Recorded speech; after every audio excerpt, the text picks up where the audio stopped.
ਵਾਹਿਗੁਰੂ ਜੀ ਕਾ ਖਾਲਸਾ ਵਾਹਿਗੁਰੂ ਜੀ ਕੀ ਫਤਿਹ। ਟੀਵੀ 84 ਦੇ ਸਾਰੇ ਦਰਸ਼ਕ ਤੇ ਸਰੋਤੇ ਜਿਹੜੇ ਇਸ ਵਕਤ ਸਾਡੇ ਨਾਲ ਨਾਰਥ ਅਮਰੀਕਾ ਦੇ ਵਿੱਚੋਂ ਜੁੜੇ ਹੋਏ ਆ ਜਾਂ ਫਿਰ ਸੋਸ਼ਲ ਮੀਡੀਆ ਦੇ ਰਾਹੀਂ ਦੁਨੀਆ ਭਰ ਦੇ ਵਿੱਚ ਸਾਨੂੰ ਦੇਖ ਰਹੇ ਆ, ਉਹਨਾਂ ਸਾਰਿਆਂ ਦਾ ਮੈਂ ਅਮਰਵੀਰ ਸਿੰਘ ਅੱਜ ਇਸ ਪ੍ਰੋਗਰਾਮ ਦੇ ਵਿੱਚ ਤਹਿ ਦਿਲੋਂ ਤੁਹਾਡਾ ਸਾਰਿਆਂ ਦਾ ਸਵਾਗਤ ਕਰਦਾ।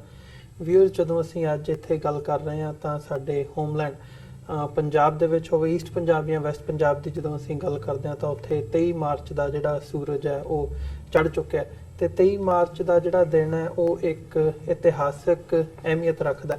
ਖਾਸ ਤੌਰ ਤੇ 1940 ਦੇ ਵਿੱਚ 23 ਮਾਰਚ ਦੇ ਦਿਨ ਜਿਹੜੀ ਹੈ ਲਾਹੌਰ ਡੈਕਲੇਰੇਸ਼ਨ ਹੁੰਦੀ ਹੈ, ਜਿਹਦੇ ਵਿੱਚ ਜਿਹੜਾ ਪਾਕਿਸਤਾਨ ਦਾ ਮਤਾ ਹੈਗਾ ਅਸੀਂ ਕਹਿ ਸਕਦੇ ਹਾਂ ਉਹ ਕੀਤਾ ਗਿਆ ਸੀ, ਜਿਹਦਾ ਸ਼੍ਰੇ ਕਾਇਦ-ਏ-ਆਜ਼ਮ ਮੁਹੰਮਦ ਅਲੀ ਜਿਨ੍ਹਾਂ ਨੂੰ ਜਾਂਦਾ ਹੈ। ਤੇ ਇਹੀ ਉਹ ਦਿਨ ਹੈ ਜਦੋਂ ਅਸੀਂ ਪੰਜਾਬ ਦੇ ਵਿੱਚ ਇੱਕ ਸੈਲੀਬ੍ਰਿਟੀ ਦੇ ਤੌਰ ਤੇ ਭਗਤ ਸਿੰਘ ਦਾ ਨਾਮ ਦੇਖਦੇ ਹਾਂ। ਉਹਨਾਂ ਦੀ ਸ਼ਹਾਦਤ ਹੁੰਦੀ ਹੈ 1931 ਦੇ ਵਿੱਚ 23 ਮਾਰਚ ਵਾਲੇ ਦਿਨ। ਸੋ ਅੱਜ ਜਿਹੜਾ ਸ਼ੁਰੂਆਤੀ ਟੌਪਿਕ ਅਸੀਂ ਇਸ ਡਿਸਕਸ਼ਨ ਦਾ ਚੁਣਿਆ ਉਹ ਅਸੀਂ ਇਹੀ ਰੱਖਿਆ। ਪਹਿਲਾਂ ਜਦੋਂ ਅਸੀਂ ਪਾਕਿਸਤਾਨ ਨੈਸ਼ਨਲ ਡੇ ਦੀ ਗੱਲ ਕਰਾਂਗੇ ਤੇ ਨਾਲ ਦੀ ਨਾਲ ਜਿਹੜੇ ਸ਼ਹੀਦ ਭਗਤ ਸਿੰਘ ਹੈਗੇ ਆ ਉਹਨਾਂ ਦੀ ਸ਼ਖਸੀਅਤ ਬਾਰੇ ਵੀ ਅਸੀਂ ਵੇਰਵੇ ਸਹਿਤ ਅੱਜ ਵਿਚਾਰ ਚਰਚਾ ਕਰਾਂਗੇ। ਸੋ ਇਸ ਗੱਲਬਾਤ ਨੂੰ ਅੱਗੇ ਤੋਰਦੇ ਹਾਂ। ਅੱਜ ਦੀ ਪੈਨਲ ਡਿਸਕਸ਼ਨ ਦੇ ਵਿੱਚ ਸਾਡੇ ਨਾਲ ਖਾਲਿਸਤਾਨ ਅਫੇਅਰ ਸੈਂਟਰ ਦੇ ਸੰਚਾਲਕ ਡਾਕਟਰ ਅਮਰਜੀਤ ਸਿੰਘ ਤੇ ਸਲੀਮ ਮਲਿਕ ਸਾਹਿਬ, ਜਿਹੜੇ ਕਿ ਪੋਲੀਟੀਕਲ ਐਨਲਿਸਟ ਨੇ, ਜਰਨਲਿਸਟ ਦੇ ਤੌਰ ਤੇ ਪਿਛਲੇ ਕਈ ਸਾਲਾਂ ਤੋਂ ਇੱਥੇ ਨਿਊਯਾਰਕ ਦੇ ਵਿੱਚ ਉਹ ਕੰਮ ਕਰ ਰਹੇ ਆ। ਸੋ ਤੁਹਾਡਾ ਦੋਵਾਂ ਦਾ ਸਵਾਗਤ ਹੈ। ਡਾਕਟਰ ਸਾਹਿਬ, ਵਾਹਿਗੁਰੂ ਜੀ ਕਾ ਖਾਲਸਾ ਵਾਹਿਗੁਰੂ ਜੀ ਕੀ ਫਤਿਹ। ਮਲਿਕ ਸਾਹਿਬ, अस्सलाम वालेकुम। वालेकुम सलाम, सत श्री अकाल। ਸ਼ੁਰੂਆਤ ਕਰੀਏ ਮਲਿਕ ਸਾਹਿਬ, ਮੈਂ ਤੁਹਾਡੇ ਕੋਲੋਂ ਸ਼ੁਰੂਆਤ ਕਰਨਾ ਚਾਹੂੰਗਾ ਪਾਕਿਸਤਾਨ ਨੈਸ਼ਨਲ ਡੇ ਦੇ ਹਵਾਲੇ ਨਾਲ। ਜਿਹੜੀ ਇਹ ਲਾਹੌਰ ਡੈਕਲੇਰੇਸ਼ਨ ਹੈਗੀ ਹੈ, ਮੈਂ ਥੋੜੀ ਜਿਹੀ ਬੈਕਗਰਾਉਂਡ ਜਾਣਨਾ ਚਾਹੂੰਗਾ ਕਿ ਲਾਹੌਰ ਡੈਕਲੇਰੇਸ਼ਨ ਕੀ ਸੀ ਤੇ ਫਿਰ ਜਿਹੜੀ ਪਾਕਿਸਤਾਨ ਦੀ ਹੋਂਦ ਹੈਗੀ ਹੈ ਉਹ ਇਸੇ ਨੂੰ ਮੰਨਿਆ ਜਾਂਦਾ ਹੈ ਵੀ ਇੱਥੋਂ ਉਹਦੀ ਜਿਹੜੀ ਹੈ ਸ਼ੁਰੂਆਤ ਹੁੰਦੀ ਹੈ। ਕੀ ਕਹਿਣਾ ਚਾਹੋਗੇ ਇਸ ਬਾਰੇ? ਦੇਖੋ, 1906 ਦੇ ਅੰਦਰ ਜਦੋਂ ਮੁਸਲਿਮ ਲੀਗ ਦਾ ਕਿਆਮ ਅਮਲ ਦੇ ਅੰਦਰ ਆਇਆ ਤੇ ਉਹਦੇ ਬਾਅਦ ਕਾਂਗਰਸ ਜਿਹੜੀ ਆ ਉਹ ਵਾਹਿਦ ਜਮਾਤ ਹੁੰਦੀ ਸੀ ਹਿੰਦੁਸਤਾਨ ਦੇ ਅੰਦਰ। ਪਰ ਜਦੋਂ ਮੁਸਲਿਮ ਲੀਗ ਬਣੀ ਤੇ ਕਾਇਦ-ਏ-ਆਜ਼ਮ ਸ਼ੁਰੂ ਦੇ ਅੰਦਰ ਉਹ ਕਾਂਗਰਸ ਦੇ ਅੰਦਰ ਸੀ ਤੇ ਉਹਦੇ ਬਾਅਦ ਆਹਿਸਤਾ ਉਹਨਾਂ ਨੂੰ ਅਹਿਸਾਸ ਹੋਇਆ ਤੇ ਫਿਰ ਉਹ ਮੁਸਲਿਮ ਲੀਗ ਦੇ ਅੰਦਰ ਸ਼ਾਮਿਲ ਹੋਏ। ਤੇ 1930 ਦੇ ਅੰਦਰ ਇਲਾਹਾਬਾਦ ਦੇ ਅੰਦਰ ਜਿਹੜਾ ਕਨਵੈਨਸ਼ਨ ਹੋਇਆ ਸੀ ਮੁਸਲਿਮ ਲੀਗ ਦਾ, ਉਹਦੇ ਅੰਦਰ ਪਹਿਲੀ ਵਾਰੀ ਇਹ ਸੋਚ ਅਪਣਾਈ ਗਈ ਸੀ ਕਿ ਉੱਥੇ ਚੂੰਕਿ ਹਿੰਦੁਸਤਾਨ ਦਾ ਜਿਹੜਾ ਹਿੰਦੂ ਪੋਲੀਟੀਸ਼ੀਅਨ ਸੀ ਉਹ ਰਸਤਾ ਨਹੀਂ ਦੇ ਰਹੇ ਸੀ ਛੋਟੀ ਗਿਣਤੀ ਵਾਲੇ ਲੋਕਾਂ ਨੂੰ, ਮੁਸਲਮਾਨਾਂ ਨੂੰ ਜਾਂ ਸਰਦਾਰਾਂ ਨੂੰ। ਤੇ ਇਹ ਬੇਸਿਕਲੀ ਦੋ ਵੱਡੇ ਫੈਕਟਰ ਸੀ। ਕਿਉਂਕਿ ਅਗਰ ਤੁਸੀਂ ਦੇਖੋ 1857 ਦੀ ਜੰਗ ਜਿਹੜੀ ਜੰਗੇ ਆਜ਼ਾਦੀ ਦੇ ਨਾਂ ਤੇ ਸ਼ੁਰੂ ਹੋਈ ਸੀ, ਉਹਦੇ ਅੰਦਰ ਪੰਜਾਬ ਦੀ ਬਹੁਤ ਜ਼ਿਆਦਾ ਕੁਰਬਾਨੀਆਂ ਸੀ। ਉਹਦੇ ਇਲਾਵਾ ਯਾਨੀ ਉਸ ਜੰਗ ਦੇ ਬਾਅਦ ਜਿਸ ਤਰ੍ਹਾਂ ਹਿੰਦੁਸਤਾਨ ਨੂੰ ਤਕਸੀਮ ਕੀਤਾ ਗਿਆ ਤੇ ਉਹਦੇ ਅੰਦਰ ਜਿਹੜੇ ਹਿੰਦੂ ਜ਼ਹਿਨ ਰੱਖਣ ਵਾਲੇ ਸੀ, ਪਹਿਲੀ ਵਾਰੀ ਉਹਨਾਂ ਨੇ ਕੋਸ਼ਿਸ਼ ਕੀਤੀ ਕਿ ਉਹ 1000 ਸਾਲ ਦੀ ਜਿਹੜੀ ਹਿਸਟਰੀ ਆ ਉਹਨੂੰ ਤਬਦੀਲ ਕਰਨ ਵਾਸਤੇ ਡੋਮੀਨੇਟ ਕਰੀਏ। ਤੇ ਇਹ ਜਿਹੜਾ ਅਹਿਸਾਸ ਹੈ ਬਰਤਰੀ ਤੇ ਅਹਿਸਾਸ ਹੈ ਕਮਤਰੀ ਜਿਹੜਾ 50-70 ਸਾਲ ਚੱਲਦਾ ਰਿਹਾ, 1930 ਦੇ ਅੰਦਰ ਆ ਕੇ ਮੁਸਲਮਾਨਾਂ ਨੇ ਸੋਚਿਆ ਕਿ ਅਸੀਂ ਇੱਕ ਆਪਣੀ ਸ਼ਨਾਖਤ ਵਾਸਤੇ ਜਾਂ ਤੇ ਸਾਨੂੰ ਆਪਣੀ ਜ਼ਮੀਨ ਚਾਹੀਦੀ ਆ ਜੀ। ਫਿਰ ਦੇਖਿਆ 1937 ਦੇ ਅੰਦਰ ਜਿਹੜੇ ਇਲੈਕਸ਼ਨ ਹੋਏ ਔਰ ਜਿਸ ਤਰ੍ਹਾਂ ਜਿਹੜੇ ਨਵਾਜ਼ੇ ਗਏ ਟਵਾਨੇ ਤੇ ਇਹ ਸਾਰੇ ਹੁੰਦੇ ਸੀ, ਜਿਨ੍ਹਾਂ ਨੂੰ ਅੰਗਰੇਜ਼ ਜੱਫੀ ਪਾਉਂਦਾ ਸੀ ਉਹਨੂੰ ਸਰ ਦਾ ਖਿਤਾਬ ਦੇ ਦਿੰਦਾ ਸੀ। ਤੇ ਉਹ ਜਿਹੜੇ ਅੰਗਰੇਜ਼ ਯਾਨੀ ਡਾਕਟਰ ਸਾਹਿਬ ਦੀ ਇੱਕ ਸਲਾਹ ਹੈ ਕਿ ਰੈਂਟਲ ਮੁਸਲਿਮ ਜਾਂ ਰੈਂਟਲ ਸਿੱਖ, ਉਹ ਸਾਰੇ ਅੰਗਰੇਜ਼ਾਂ ਦੇ ਨਾਲ ਸੀ।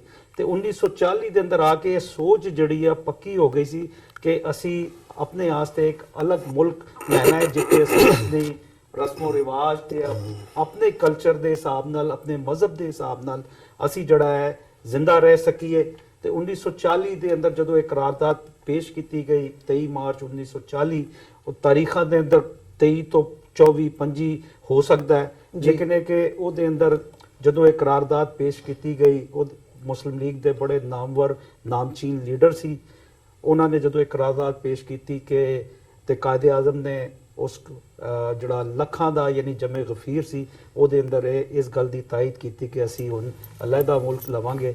ਇਸੇ ਕਰਕੇ ਇਹਨੂੰ ਕਰਾਰਦਾਦ ਪਾਕਿਸਤਾਨ ਵੀ ਕਿਹਾ ਜਾਂਦਾ ਹੈ ਕਿਉਂਕਿ ਇਹ ਬੁਨਿਆਦ ਬਣੀ ਤੇ ਕਿਉਂਕਿ ਲਾਹੌਰ ਡੈਕਲੇਰੇਸ਼ਨ ਵੀ ਇਸੇ ਕਰਕੇ ਇਹਨੂੰ ਕਿਹਾ ਜਾਂਦਾ ਹੈ। ਲੇਕਿਨ ਇਹਨੇ ਉਹਦੇ ਬਾਅਦ 7 ਸਾਲਾਂ ਦੇ ਅੰਦਰ ਇਸ ਕਰਾਰਦਾਦ ਦੇ ਪਾਕਿਸਤਾਨ ਦੀ ਰੈਜ਼ੋਲੂਸ਼ਨ ਜਿਹੜੀ ਪਾਸ ਹੋਈ ਸੀ ਉਹਦੇ 7 ਸਾਲ ਦੇ ਅੰਦਰ ਪਾਕਿਸਤਾਨ ਜਿਹੜਾ ਹੈ ਦੁਨੀਆ ਦੇ ਨਕਸ਼ੇ ਦੇ ਅੰਦਰ ਆ ਗਿਆ। ਇਹਦੇ ਚ ਇਹੀ ਇੱਕ ਜਿਹੜਾ ਇਹਦੀ ਜੇ ਡਿਟੇਲਸ ਦੇ ਵਿੱਚ ਜਾਣਾ ਹੋਵੇ ਲਾਹੌਰ ਡੈਕਲੇਰੇਸ਼ਨ ਦੀ ਵੀ ਅਸੀਂ ਇੱਕ ਨਵਾਂ ਮੁਲਕ ਚਾਹੁੰਦੇ ਆ, ਇਹੀ ਇੱਕ ਇਹਦਾ ਫੈਕਟਰ ਸੀਗਾ, ਮੇਨ ਫੈਕਟਰ, ਜਾਂ ਕੁਝ ਹੋਰ ਵੀ ਇਹਦੇ ਵਿੱਚ ਪੁਆਇੰਟਸ ਕਵਰ ਕੀਤੇ ਗਏ ਸੀ? ਮੈਂ ਜਿਸ ਤਰ੍ਹਾਂ ਤੁਹਾਨੂੰ ਅਰਜ਼ ਕੀਤਾ ਨਾ ਕਿ 1857 ਤੋਂ ਲੈ ਕੇ 1947 ਤੱਕ ਦਾ ਜਿਹੜਾ 90 ਸਾਲ ਦਾ ਅਰਸਾ ਹੈ ਉਹਦੇ ਵਿੱਚ ਹਿੰਦੁਸਤਾਨ ਖਾਸ ਤੌਰ ਤੇ ਕਾਂਗਰਸ ਦੇ ਜਿਹੜੇ ਯਾਨੀ ਪੋਲੀਟੀਸ਼ੀਅਨ ਸੀ ਜਿਹੜੇ ਉਸ ਵੇਲੇ ਰਾਜਨੀਤੀ ਕਰਦੇ ਸੀ, ਉਹ ਘੱਟ ਗਿਣਤੀ ਵਾਲੇ ਲੋਕਾਂ ਨੂੰ ਕੋਈ ਮੁਕਾਮ ਦੇਣਾ ਨਹੀਂ ਚਾਹੁੰਦੇ ਸੀ। ਤੇ ਉਹ ਜਿਹੜਾ ਜਦੋਂ ਤੁਸੀਂ ਕਿਸੇ ਨੂੰ ਦੀਵਾਰ ਤੇ ਲਾਉਂਦੇ ਹੋ, ਮੈਂ ਹਮੇਸ਼ਾ ਕਹਿੰਦਾ ਅਗਰ ਕਿਸੇ ਕੌਮ ਨੂੰ ਤੁਸੀਂ ਦੀਵਾਰ ਤੇ ਲਾ ਦੋਗੇ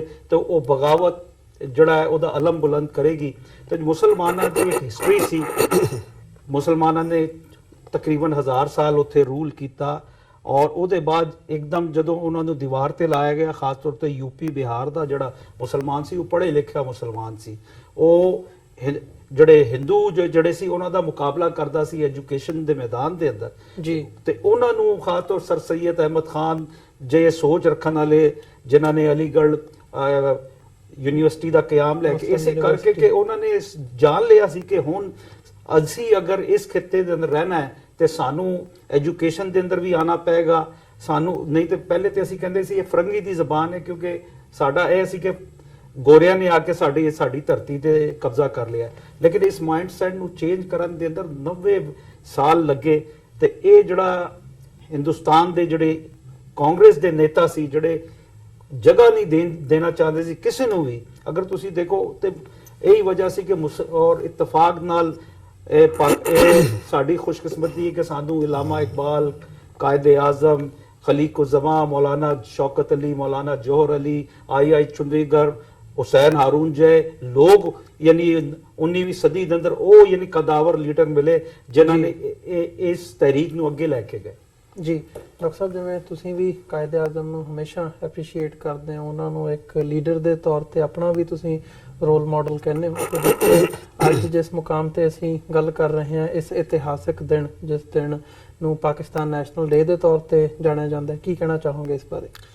ਦੇਖੋ, ਸਭ ਤੋਂ ਪਹਿਲਾਂ ਤਾਂ ਮੈਂ ਸਮੁੱਚੇ ਆਪਣੇ ਪਾਕਿਸਤਾਨੀ ਭੈਣਾਂ ਭਰਾਵਾਂ ਨੂੰ ਇਸ ਮੁਬਾਰਕ ਦਿਨ ਦੇ ਉੱਤੇ ਮੁਬਾਰਕਬਾਦ ਪੇਸ਼ ਕਰਦੇ ਔਰ ਮੈਂ ਸਮਝਦਾ ਹਾਂ ਕਿ ਜਦੋਂ ਅਸੀਂ ਬਰੇ ਸਗੀਰ ਸਬ ਕੰਟੀਨੈਂਟ ਦੇ ਇਤਿਹਾਸ ਵੱਲ ਨਜ਼ਰ ਮਾਰਦੇ ਹਾਂ ਪਿਛਲੀ ਲਗਭਗ 1 ਸਦੀ ਤੋਂ ਜ਼ਿਆਦਾ ਦੇ, ਤੇ ਇਸ 'ਚ ਕੋਈ ਸ਼ੱਕ ਨਹੀਂ ਕਿ ਕਾਇਦੇ ਆਜ਼ਮ ਮੁਹੰਮਦ ਅਲੀ ਜਿਨ੍ਹਾਂ ਦੀ ਪਰਸਨੈਲਿਟੀ ਹਰ ਚੜ੍ਹਦੇ ਨਵੇਂ ਸੂਰਜ ਦੇ ਨਾਲ ਜਿਹੜੀ ਹੈ ਉਹ ਹੋਰ ਵੀ ਸ਼ਾਈਨ ਕਰਦੀ ਹੈ, ਉਸ ਦੇ ਵਿੱਚ ਹੋਰ ਵੀ ਚਮਕ ਹੈ, ਕਿਉਂਕਿ ਉਹ ਸਿਰਫ ਇੱਕ ਉਹਨਾਂ ਨੇ ਆਪਣੀ ਕੌਮ ਨੂੰ ਇੱਕ ਆਜ਼ਾਦ ਮੁਲਕ ਦੀ ਨੂੰ ਹਾਸਲ ਕਰਨ ਤੱਕ ਹੀ ਨਹੀਂ ਪਹੁੰਚਾਇਆ, ਉਹਨਾਂ ਨੇ ਸਿਆਸਤ ਦੇ ਵਿੱਚ ਇਮਾਨਦਾਰੀ, ਸਾਫ਼ਗੋਈ, ਇੰਟੈਗ੍ਰਿਟੀ, ਇਹ ਜਿਹੜੇ ਨੇ ਇਹਦੇ ਪੈਰਾਮੀਟਰ ਵੀ ਸੈੱਟ ਕੀਤੇ। ਬੇਸ਼ੱਕ ਗਾਂਧੀ ਨੂੰ ਫਾਦਰ ਆਫ ਦਾ ਨੇਸ਼ਨ ਬਣਾਇਆ ਗਿਆ ਹੋਏ, ਪਰ ਅੱਜ ਗਾਂਧੀ ਆਪਣੇ ਮੁਲਕ ਦੇ ਅੰਦਰ ਹੀ ਉਹ ਦਲਿਤ ਭਾਈਚਾਰਾ ਹੋਏ, ਉਹ ਈਵਨ ਜੇ ਅਸੀਂ ਮੌਜੂਦਾ ਸਿਆਸੀ ਉੱਥੇ ਦੇਖੀਏ ਆਪਸੀ ਇਲਜ਼ਾਮਬਾਜ਼ੀ ਵੀ, ਤੇ ਗਾਂਧੀ ਦਾ ਕੱਦ ਜਿੰਨਾ 70 ਸਾਲ ਪਹਿਲਾਂ ਇਹਨਾਂ ਨੇ ਫਾਦਰ ਆਫ ਦਾ ਨੇਸ਼ਨ ਬਣਾ ਕੇ ਵੱਡਾ ਕੀਤਾ ਸੀ, ਗਾਂਧੀ ਬਿਲਕੁਲ ਥੱਲੇ ਨੂੰ ਗਿਆ। ਔਰ ਕਈ ਥਾਵਾਂ ਤੇ ਅਫਰੀਕਨ ਕੰਟਰੀਜ਼ ਜਿੱਥੇ ਇੰਡੀਅਨ ਗਵਰਨਮੈਂਟ ਆਪਣੇ ਪੈਸੇ ਨਾਲ ਉਹਦੀਆਂ ਮੂਰਤੀਆਂ ਲਾ ਰਹੀ ਸੀ, ਲੋਕਾਂ ਨੇ ਜਿਹੜਾ ਹੈ ਉਹ ਕਿ ਬਈ ਇਹ ਤਾਂ ਰੇਸਿਜ਼ਮ 'ਚ ਯਕੀਨ ਰੱਖਦਾ ਸੀ, ਉਹ ਬੁੱਤ ਨਹੀਂ ਲੱਗਣ ਦਿੱਤੇ ਨੇ ਉਸਦੇ। ਸੋ ਇਸ ਦੇ ਉਲਟ ਮੈਂ ਸਮਝਦਾ ਵੀ ਕਾਇਦੇ ਆਜ਼ਮ ਮੁਹੰਮਦ ਅਲੀ ਜਿਨ੍ਹਾਂ ਨੂੰ 47 ਤੋਂ ਫੌਰਨ ਬਾਅਦ ਇੰਡੀਅਨ ਕੱਲਾ ਮੀਡੀਆ ਨਹੀਂ, ਉਹਨਾਂ ਦੀ ਲੀਡਰਸ਼ਿਪ ਔਰ ਉਹਨਾਂ ਦੇ ਸਕੂਲ ਟੈਕਸ ਦੇ ਵਿੱਚ ਐਜ਼ ਏ ਡਿਵਾਈਸਿਵ ਏਜੰਡੇ ਵਾਲੇ ਸਾਬਤ ਕਰਨ ਦੀ ਕੋਸ਼ਿਸ਼ ਕੀਤੀ ਗਈ ਸੀ। ਤੇ ਜੇ ਅਸੀਂ ਦੁਸ਼ਮਣ ਦੇ ਖੈਮੇ 'ਚੋਂ ਦੇਖੀਏ, ਜਸਵੰਤ ਸਿੰਘ ਜਿਹੜਾ ਫੋਰਨ ਮਿਨਿਸਟਰ ਹੈ ਵਾਜਪਾਈ ਦੀ ਗਵਰਨਮੈਂਟ, ਉਹਦੀ ਤੁਸੀਂ ਕਿਤਾਬ ਦੇਖੋ, ਉਹ ਕਾਇਦੇ ਆਜ਼ਮ ਨੂੰ ਟਰੂਲੀ ਓਨੈਸਟ, ਸੈਕੂਲਰ ਔਰ ਮੈਨ ਆਫ ਇੰਟੈਗ੍ਰਿਟੀ ਕਹਿੰਦੇ ਜੀ। LK ਅਡਵਾਨੀ 91 ਸਾਲ ਦਾ, ਜਿਹਦਾ ਸਭ ਤੋਂ ਡਿਸਗ੍ਰੇਸਫੁਲ ਦਿਨ ਕੱਲ ਸੀ ਜਦੋਂ ਕਿ ਗਾਂਧੀ ਨਗਰ ਦੀ ਸੀਟ ਵੀ ਉਹਦੇ ਤੋਂ ਖੋਹ ਲਈ ਗਈ, ਜਿਹਨੇ ਕਦੇ ਰੱਥ ਯਾਤਰਾ ਕੱਢ ਕੇ ਭਾਰਤ ਭਰ ਦੇ ਵਿੱਚ ਫਿਰਕੂ ਨਫ਼ਰਤ ਜਿਹੜੀ ਹੈ ਰਾਮ ਮੰਦਿਰ ਦੇ ਨਾਂ ਥੱਲੇ ਖੜੀ ਕੀਤੀ ਸੀ। ਉਹ ਜਦੋਂ ਪਾਕਿਸਤਾਨ ਜਾਂਦੇ ਔਰ ਉੱਥੇ ਜਾ ਕੇ ਉਹ ਇਹ ਕਹਿੰਦੇ ਕਿ ਵੀ ਟਰੂਲੀ ਸੈਕੂਲਰ ਜੇ ਕਿਸੇ ਨੂੰ ਦੇਖਣਾ ਤੇ ਉਹ ਕਾਇਦੇ ਆਜ਼ਮ ਸੀ। ਇਹ ਵੱਖਰੀ ਗੱਲ ਹੈ ਵੀ ਇਸ ਗੱਲ ਨੇ ਉਹਦਾ ਕੈਰੀਅਰ ਖਤਮ ਕਰ ਦਿੱਤਾ, ਇੱਧਰ ਆਂਦੇ। ਔਰ ਇਸੇ ਤਰ੍ਹਾਂ ਜਦੋਂ ਜਿਹੜੀ ਬਸ ਡਿਪਲੋਮੇਸੀ ਕਹੀ ਜਾਂਦੀ ਹੈ, ਜਾਂ ਲਾਹੌਰ ਡੈਕਲੇਰੇਸ਼ਨ ਦੂਸਰਾ ਵਾਜਪਾਈ ਦੇ ਨਾਂ ਨਾਲ ਜੋੜਿਆ ਜਾਂਦਾ ਹੈ, ਵਾਜਪਾਈ ਔਰ ਨਵਾਜ਼ ਸ਼ਰੀਫ ਦੇ ਜ਼ਮਾਨੇ 'ਚ। ਸੋ ਵਾਜਪਾਈ ਜਿੱਥੇ ਇਹ ਡੈਕਲੇਰੇਸ਼ਨ ਹੋਈ ਉੱਥੇ ਜਿਹੜਾ ਹੈ ਵਾਜਪਾਈ ਖੁਦ ਜਾ ਕੇ ਉਹਨੇ ਉਸ ਥਾਂ ਦੇ ਉੱਤੇ ਜਿਸ ਨੂੰ ਕਹਿੰਦੇ ਨੇ ਕਿ ਸਲੂਟ ਕੀਤਾ ਹੈ। ਸੋ ਇਹ ਰੈਕਗਨੀਸ਼ਨ ਸੀ ਈਵਨ ਅਖੰਡ ਭਾਰਤ ਦੇ ਪ੍ਰੋਟੈਗੋਨਿਸਟ ਕੋਲੋਂ। ਵਾਜਪਾਈ ਕੋਈ ਛੋਟਾ ਬੰਦਾ ਨਹੀਂ ਸੀ, ਉਹ ਪ੍ਰਾਈਮ ਮਿਨਿਸਟਰ ਤਾਂ ਹੈ ਹੀ ਸੀ, ਪਰ ਆਰਐਸਐਸ ਦਾ ਉਹ ਫੁੱਟ ਸ਼ੋਲਡਰ ਤੋਂ ਉਹਨੇ ਆਪਣਾ ਸਫ਼ਰ ਸ਼ੁਰੂ ਕੀਤਾ। ਸੋ ਮੀਨਾਰੇ ਪਾਕਿਸਤਾਨ ਜਿੱਥੇ ਅੱਜ ਬਣਿਆ ਹੋਇਆ ਹੈ ਉੱਥੇ ਜਾ ਕੇ ਉਹਨੇ ਟ੍ਰਿਬਿਊਟ ਦਿੱਤੀ ਸੀ।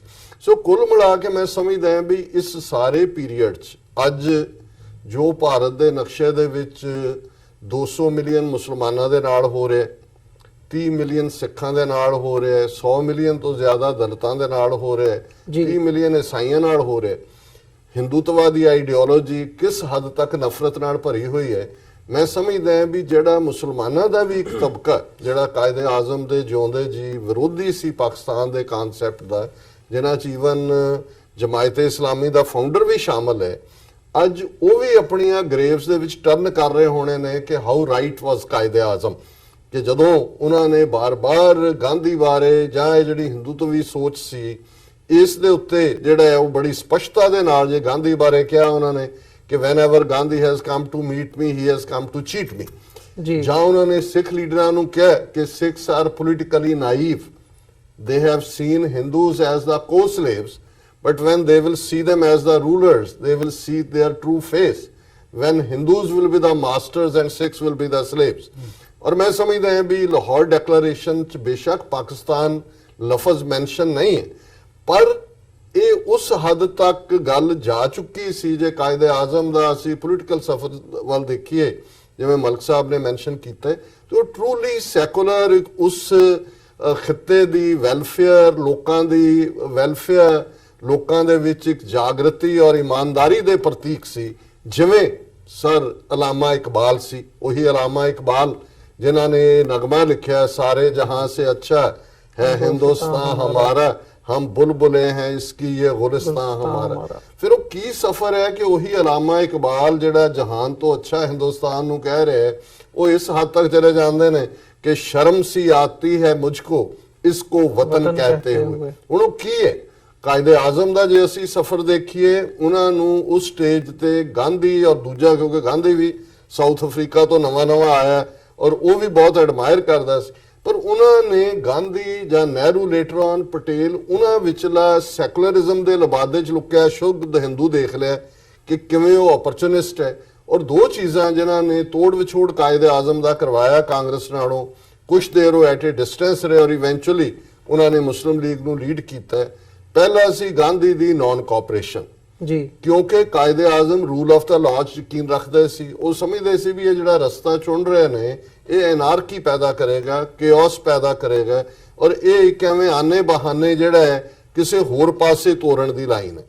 ਔਰ ਦੂਸਰੀ ਗੱਲ ਜਿਹੜੀ ਹੁਣ ਤੱਕ ਕਾਇਦੇ ਆਜ਼ਮ ਨੂੰ ਡਿਵਾਈਸਿਵ ਜਾਂ ਕਮਿਊਨਲ ਕਹਿਣ ਦੀ ਕੋਸ਼ਿਸ਼ ਕਰਦੇ ਰਹੇ ਨੇ, ਉਹਨਾਂ ਨੇ ਦੇਖਿਆ ਕਿ ਅੰਦਰੋਂ ਕਮਿਊਨਲ ਇਹ ਲੋਕ ਉਸ ਕਮਿਊਨਲ ਏਜੰਡੇ ਨੂੰ ਅੱਗੇ ਤੋਰਨ ਦੇ ਲਈ ਖਿਲਾਫਤ ਮੂਵਮੈਂਟ, ਜਦੋਂ ਫਸਟ ਵਰਲਡ ਵਾਰ 1914 ਤੋਂ 1918 ਤੱਕ ਜਿਹੜੀ ਚੱਲੀ, ਕੈਲਿਫ ਜਿਹਨੂੰ ਅੰਗਰੇਜ਼ੀ ਚ ਕਹਿੰਦੇ ਨੇ ਖਲੀਫਾ, ਇਹ ਸਾਰਾ ਆਟੋਮਨ ਐਮਪਾਇਰ ਦਾ ਖਤਮ ਹੋਇਆ ਔਰ ਭਾਰਤ ਚ ਸਾਊਥ ਦੇ ਵਿੱਚ ਸ਼ਾਇਦ ਕੇਰਲਾ ਜਾਂ ਕੋਇੰਬਟੋਰ ਉਸ ਏਰੀਆ ਚ ਇੱਕ ਮੂਵਮੈਂਟ ਖੜੀ ਹੋਈ ਕਿ ਨਹੀਂ ਜੀ ਸਾਨੂੰ ਖਲੀਫਾ ਚਾਹੀਦਾ ਔਰ ਵਾਪਸ ਖਲੀਫਾ। ਉਹਨਾਂ ਦੇ ਵੱਖਰੇ ਰੀਜ਼ਨ ਸੀ, ਉਹ ਸਮਝਦੇ ਸੀ ਵੀ ਅੰਗਰੇਜ਼ ਸਾਡੇ ਮਜ਼ਹਬੀ ਮਾਮਲਿਆਂ 'ਚ ਦਖਲਅੰਦਾਜ਼ੀ ਕਰ ਰਹੇ ਨੇ, ਲੇਕਿਨ ਕਾਇਦੇ ਆਜ਼ਮ ਨੇ ਇਹਦੀ ਸਪੋਰਟ ਨਹੀਂ ਕੀਤੀ ਉਹਨਾਂ ਨੇ, ਕਿਉਂਕਿ ਉਹ ਬੜੀ ਡੈਮੋਕ੍ਰੈਟਿਕ ਸੋਚ ਵਾਲੇ, ਲੋਕਾਂ ਦੀ ਆਵਾਜ਼ 'ਚ ਯਕੀਨ ਰੱਖਣ ਵਾਲੇ ਔਰ ਕਨਸਟੀਟਿਊਸ਼ਨ ਸਿਸਟਮ 'ਚ ਯਕੀਨ ਰੱਖਣ ਵਾਲੇ ਸੀ।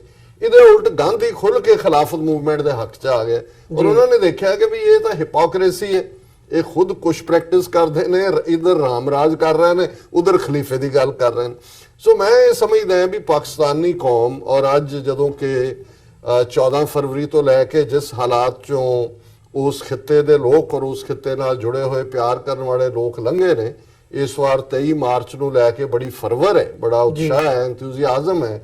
ਉਹਦਾ ਇੱਕ ਰੀਜ਼ਨ ਇਹ ਵੀ ਹੈ ਕਿ ਨਾ ਸਿਰਫ ਪਾਕਿਸਤਾਨ ਜਿਸ ਦਾ ਖਾਬ 1940 ਦੇ ਵਿੱਚ ਦੇਖਿਆ, ਔਰ ਮੈਂ ਇਹ ਸਮਝਦਾ ਹਾਂ ਕਿ 1940 ਦੀ ਡੈਕਲੇਰੇਸ਼ਨ ਦੇ ਬਾਵਜੂਦ ਜਦੋਂ ਤੁਸੀਂ ਉਹਨੂੰ ਕਲੌਜ਼ ਬਾਈ ਕਲੌਜ਼ ਦੇਖਦੇ ਹੋ, ਉਹਦੇ 'ਚ ਫਿਰ ਵੀ ਰੂਮ ਸੀ ਕਿ ਜੇ ਰੀਜ਼ਨੇਬਲੀ ਗਾਂਧੀ, ਨਹਿਰੂ, ਪਟੇਲ, ਜਿਵੇਂ ਦੋ ਗਰੁੱਪਿੰਗ ਦੀ ਗੱਲ ਹੋਈ, ਗਰੁੱਪ ਏ, ਗਰੁੱਪ ਬੀ, ਮੁਸਲਿਮ ਮੈਜੋਰਿਟੀ, ਹਿੰਦੂ ਮੈਜੋਰਿਟੀ, ਅੱਡ ਯੂਨਿਟਸ, ਔਰ ਉਹਦੇ 'ਚ ਕਨਸਟੀਟਿਊਐਂਟ ਅਸੈਂਬਲੀ ਦੇ ਵਿੱਚ ਬਿਨਾਂ ਮਾਈਨੋਰਿਟੀ ਦੀ ਮਰਜ਼ੀ ਦੇ ਕਨਸਟੀਟਿਊਸ਼ਨ ਨਾ ਪਾਸ ਹੋਣ ਦੀ ਗੱਲ, ਜੀ। ਉਹਦੇ 'ਚ ਉਹ ਰੂਮ ਰੱਖਿਆ ਗਿਆ ਸੀ ਕਿ ਜੇ ਜੈਨੂਇਨਲੀ ਕੋਈ ਨੈਗੋਸ਼ੀਏਸ਼ਨ ਹੋਏ ਤਾਂ ਫਿਰ ਅਸੀਂ ਦੇਖ ਸਕਦੇ ਹਾਂ ਕਿ ਕਿਹੜੀਆਂ ਸਾਂਝੀਆਂ ਕੜੀਆਂ ਰੱਖੀਆਂ ਜਾ ਸਕਦੀਆਂ ਨੇ ਦੋਨਾਂ ਦੇ ਵਿੱਚ।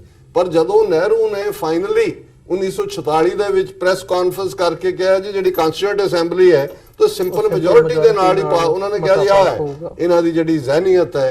ਔਰ ਫਿਰ ਉਸ ਗੱਲ ਦੇ ਉੱਤੇ ਆ ਗਏ ਕਿ we Pakistan and nothing less than Pakistan, ਔਰ ਉਹ ਜਿਹੜੀਆਂ ਉਹਨਾਂ ਦੀਆਂ ਫਿਰ ਪਪੂਲਰ ਕੋਟਸ ਨੇ ਕਿ ਜਿਹਦੇ 'ਚ ਉਹਨਾਂ ਨੇ ਕਿਹਾ ਕਿ ਵੀ ਅਸੀਂ ਜਿਹੜਾ ਸਾਨੂੰ ਇੱਕ ਵੇਲੇ ਖਾਣ ਨੂੰ ਮਿਲੇ ਬੇਸ਼ੱਕ ਉਹ ਮੌਤ ਹੀਟਨ ਪਾਕਿਸਤਾਨ ਜਿਵੇਂ ਦੂਜੇ ਕਹਿੰਦੇ ਸੀ ਹੋਏ, ਪਰ ਨਥਿੰਗ ਲੈਸ ਦੈਨ ਪਾਕਿਸਤਾਨ। ਸੋ ਮੈਂ ਸਮਝਦਾ ਕਿ ਖੁਸ਼ਕਿਸਮਤ ਹੈ ਪਾਕਿਸਤਾਨੀ ਕੌਮ ਕਿ ਉਹਨਾਂ ਦੇ ਕੋਲ ਅੱਜ ਨੇਸ਼ਨ ਹੈ, ਔਰ ਅਸੀਂ ਜਦੋਂ ਆਪਣੀ ਕੌਮ ਦੀ ਉਸ ਜ਼ਮਾਨੇ ਦੀ ਅਹਿਮਕ ਲੀਡਰਸ਼ਿਪ ਵੱਲ ਦੇਖਦੇ ਤਾਂ ਫਿਰ ਅਫਸੋਸ ਤੋਂ ਬਿਨਾਂ ਹੋਰ ਸਾਡੇ ਕੋਲ ਕੁਝ ਕਹਿਣ ਨੂੰ ਨਹੀਂ। ਨਹੀਂ, ਜਿਵੇਂ ਤੁਸੀਂ ਆ ਲਾਸਟ ਜਿਹੜਾ ਕਮੈਂਟ ਕੀਤਾ ਹੈ ਇਹਦੇ ਤੇ ਜੇ ਥੋੜਾ ਜਿਹਾ ਡੂੰਘਾਈ ਦੇ ਵਿੱਚ ਜਾਣਾ ਹੋਵੇ, ਜਦੋਂ ਇਹ ਸਾਰਾ ਘਟਨਾਕ੍ਰਮ ਵਾਪਰ ਰਿਹਾ ਸੀ, ਕਾਇਦੇ ਆਜ਼ਮ ਪਹਿਲਾਂ ਕਾਂਗਰਸ ਦੇ ਵਿੱਚ ਸੀ, ਫਿਰ ਮੁਸਲਿਮ ਲੀਗ ਦੇ ਨਾਲ ਉਹਨਾਂ ਨੇ ਹੱਥ ਜੋੜੇ, ਫਿਰ ਰੂਮ ਵੀ ਰੱਖਿਆ ਗੱਲਬਾਤ ਦਾ, ਨੈਗੋਸ਼ੀਏਸ਼ਨ ਦਾ, ਇਵੈਂਚੁਅਲੀ 46 ਦੇ ਵਿੱਚ ਜਾ ਕੇ 1946 ਦੇ ਵਿੱਚ ਜਾ ਕੇ ਇਹ ਹੋਇਆ ਵੀ ਜੀ ਹੁਣ ਇਹਦੇ ਤੋਂ ਪਾਕਿਸਤਾਨ ਤੋਂ ਬਿਨਾਂ ਘੱਟ ਗੱਲ ਸਾਡੀ ਨਹੀਂ ਬਣਨੀ।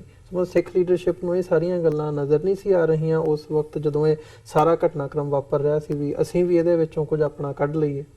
ਦੇਖੋ, ਇੱਕ ਛੋਟੀ ਜਿਹੀ ਘਟਨਾ ਇੱਕ ਸਿਆਣੇ ਬੰਦੇ ਨੇ ਸੁਣਾਈ ਕਿ ਸੂਰਜ ਡੁੱਬਣ ਦੇ ਨੇੜੇ ਤੇੜੇ ਸੀ, ਉਹ ਕਾਰ ਦੇ ਵਿੱਚ ਜਾ ਰਹੇ ਸੀ, ਡਰਾਈਵਰ ਚਲਾ ਰਿਹਾ ਸੀ ਤੇ ਇੱਕ ਖਰਗੋਸ਼ ਜਿਹੜਾ ਹੈ ਉਹ ਸੜਕ ਉਹਨੇ ਕ੍ਰਾਸ ਕੀਤੀ, ਇਧਰੋਂ ਉਧਰ ਨੂੰ ਗਿਆ, ਡਰਾਈਵਰ ਨੇ ਰੋਕਣ ਦੀ ਕੋਸ਼ਿਸ਼ ਕੀਤੀ, ਉਹ ਫਿਰ 100 ਮੀਟਰ ਅੱਗੇ ਜਾ ਕੇ ਉਧਰੋਂ ਦੂਜੇ ਪਾਸੇ ਨੂੰ ਦੌੜਿਆ ਤੇ ਤੀਜੀ ਵਾਰੀ ਟਾਇਰ ਦੇ ਥੱਲੇ ਆ ਗਿਆ।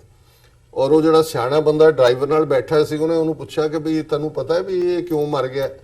ਉਹ ਕਹਿੰਦਾ ਜੀ ਰੋਸ਼ਨੀ ਜਿਹੜੀ ਹੈ ਉਹ ਪਹਿਲਾਂ ਤੇਜ਼ ਸੀ, ਉਹਦੀਆਂ ਅੱਖਾਂ 'ਚ ਪਈ। ਉਹਨੇ ਹੋਰ ਐਕਸਪਲੇਨ, ਉਹਨੇ ਕਿਹਾ ਵੀ ਨਹੀਂ ਇਹ ਇਸ ਲਈ ਮਰ ਗਿਆ ਵੀ ਇਹਨੂੰ ਪਤਾ ਹੀ ਨਹੀਂ ਲੱਗਾ ਵੀ ਇਹਨੇ ਕੀ ਕਰਨਾ। ਸੋ ਮੈਂ ਇਹ ਸਮਝਦਾ ਕਿ ਇਸ ਗੱਲ ਦੇ ਉੱਤੇ ਤਾਂ ਕੋਈ ਦੋ ਰਾਵਾਂ ਨਹੀਂ ਨੇ ਕਿ ਉਸ ਦੌਰ ਦੀ ਲੀਡਰਸ਼ਿਪ ਜਿਨ੍ਹਾਂ ਦੇ ਵਿੱਚ ਤਿੰਨ ਵੱਡੇ ਜਿਹੜੇ ਅਕਾਲੀ ਲੀਡਰ, ਉਹਨਾਂ ਦੇ ਵਿੱਚ ਬਲਦੇਵ ਸਿੰਘ, ਮਾਸਟਰ ਤਾਰਾ ਸਿੰਘ, ਗਿਆਨੀ ਕਰਤਾਰ ਸਿੰਘ, ਇਹ ਨਾ ਤਾਂ ਸਮੇਂ ਦੇ ਹਾਣ ਦੇ ਸੀ, ਔਰ ਜਿਹੜੀ ਉੱਥੇ ਸਾਰਾ ਪਾਰਟ ਚੱਲ ਰਿਹਾ ਸੀ, ਇੱਕ ਪਾਸੇ ਲੰਡਨ ਰਿਟਰਨਡ ਕਾਇਦੇ ਆਜ਼ਮ, ਲੰਡਨ ਰਿਟਰਨਡ ਗਾਂਧੀ ਵਕੀਲ, ਨਹਿਰੂ ਲੰਡਨ ਰਿਟਰਨਡ ਵਕੀਲ, ਪਟੇਲ ਲੰਡਨ ਰਿਟਰਨਡ ਵਕੀਲ, ਅੰਗਰੇਜ਼ ਚਾਲਸਾਜ਼ ਜਿਹੜੇ ਆਪਣੇ ਇੰਟਰਸਟ ਵੀ ਕਾਇਮ ਰੱਖਣਾ ਚਾਹੁੰਦੇ ਸੀ। ਸੋ ਸਾਡੀ ਲੀਡਰਸ਼ਿਪ ਉਹਨਾਂ ਸਾਰੇ ਚੈਲੰਜਸ ਚੋਂ ਇੱਕ ਤਾਂ ਜਿਵੇਂ ਕਾਇਦੇ ਆਜ਼ਮ ਨੇ ਗਾਂਧੀ ਨਹਿਰੂ ਵਿਚਲਾ ਜਿਹੜਾ ਫਿਰਕੂ ਹਿੰਦੂ ਸੀ ਉਹ ਦੇਖਿਆ, ਇਹ ਜਿਹੜੀ ਸਾਡੀ ਲੀਡਰਸ਼ਿਪ ਸੀ ਉਹਨਾਂ ਦੇ ਫੋਕੇ ਵਾਅਦਿਆਂ ਦੇ ਉੱਤੇ ਵਿਸ਼ਵਾਸ ਕਰਨ ਦੇ ਉੱਤੇ ਰਹੇ, ਕੋਈ ਵੀ ਉਸ ਗੱਲ ਨੂੰ ਸਮਝ ਨਹੀਂ ਸਕੇ।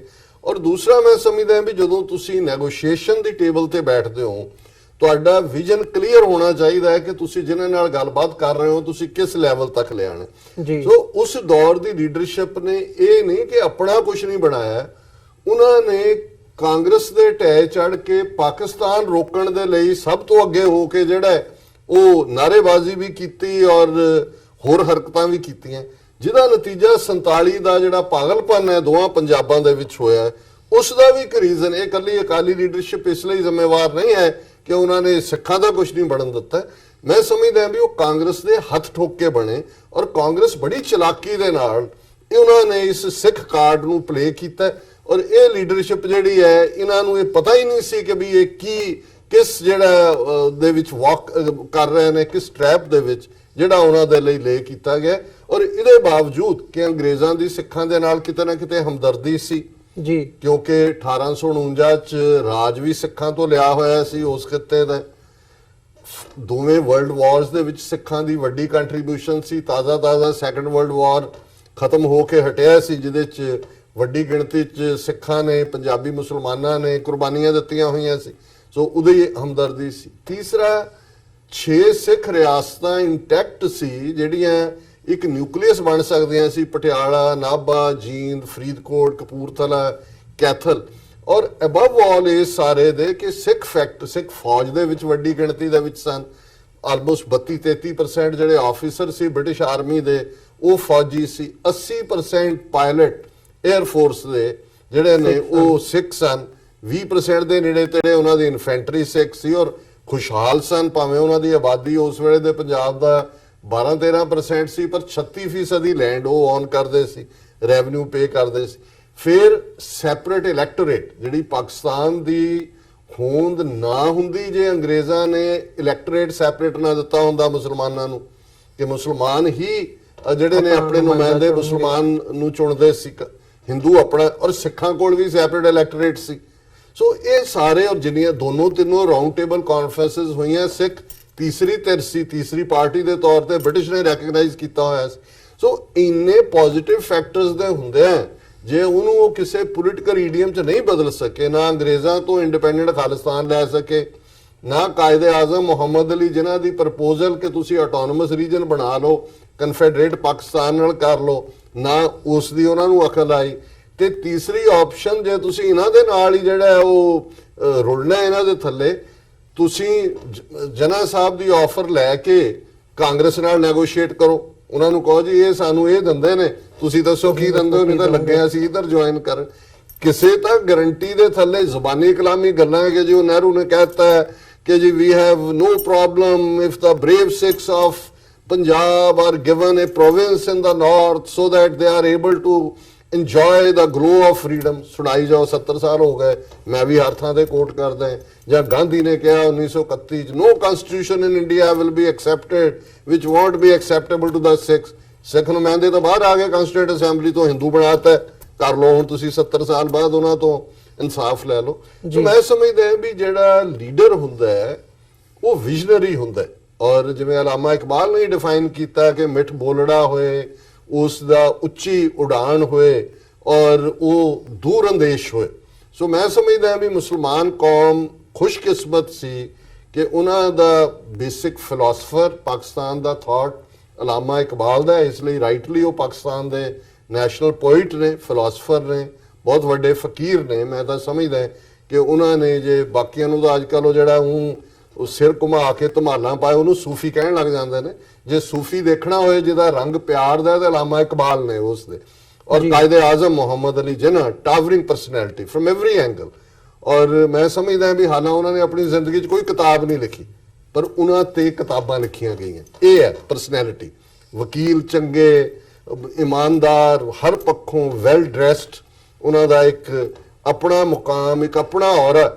ਔਰ ਉਹਨਾਂ ਨੇ ਉਹ ਜਿਹੜਾ ਕਿਵੇਂ ਜਿਹਨੂੰ ਕਹਿੰਦੇ ਨੇ ਟੂ ਡਰਾ victory out of the Zaz of defeat, ਜਿਹੜੀ ਦੂਸਰੀ ਮਿਥ ਕ੍ਰੀਏਟ ਕੀਤੀ ਜੀ, ਅੰਗਰੇਜ਼ਾਂ ਨੇ ਪਾਕਿਸਤਾਨ ਬਣਾ ਦਿੱਤਾ। Britishers never liked Quaid-e Azam and Quaid-e Azam never liked Britishers.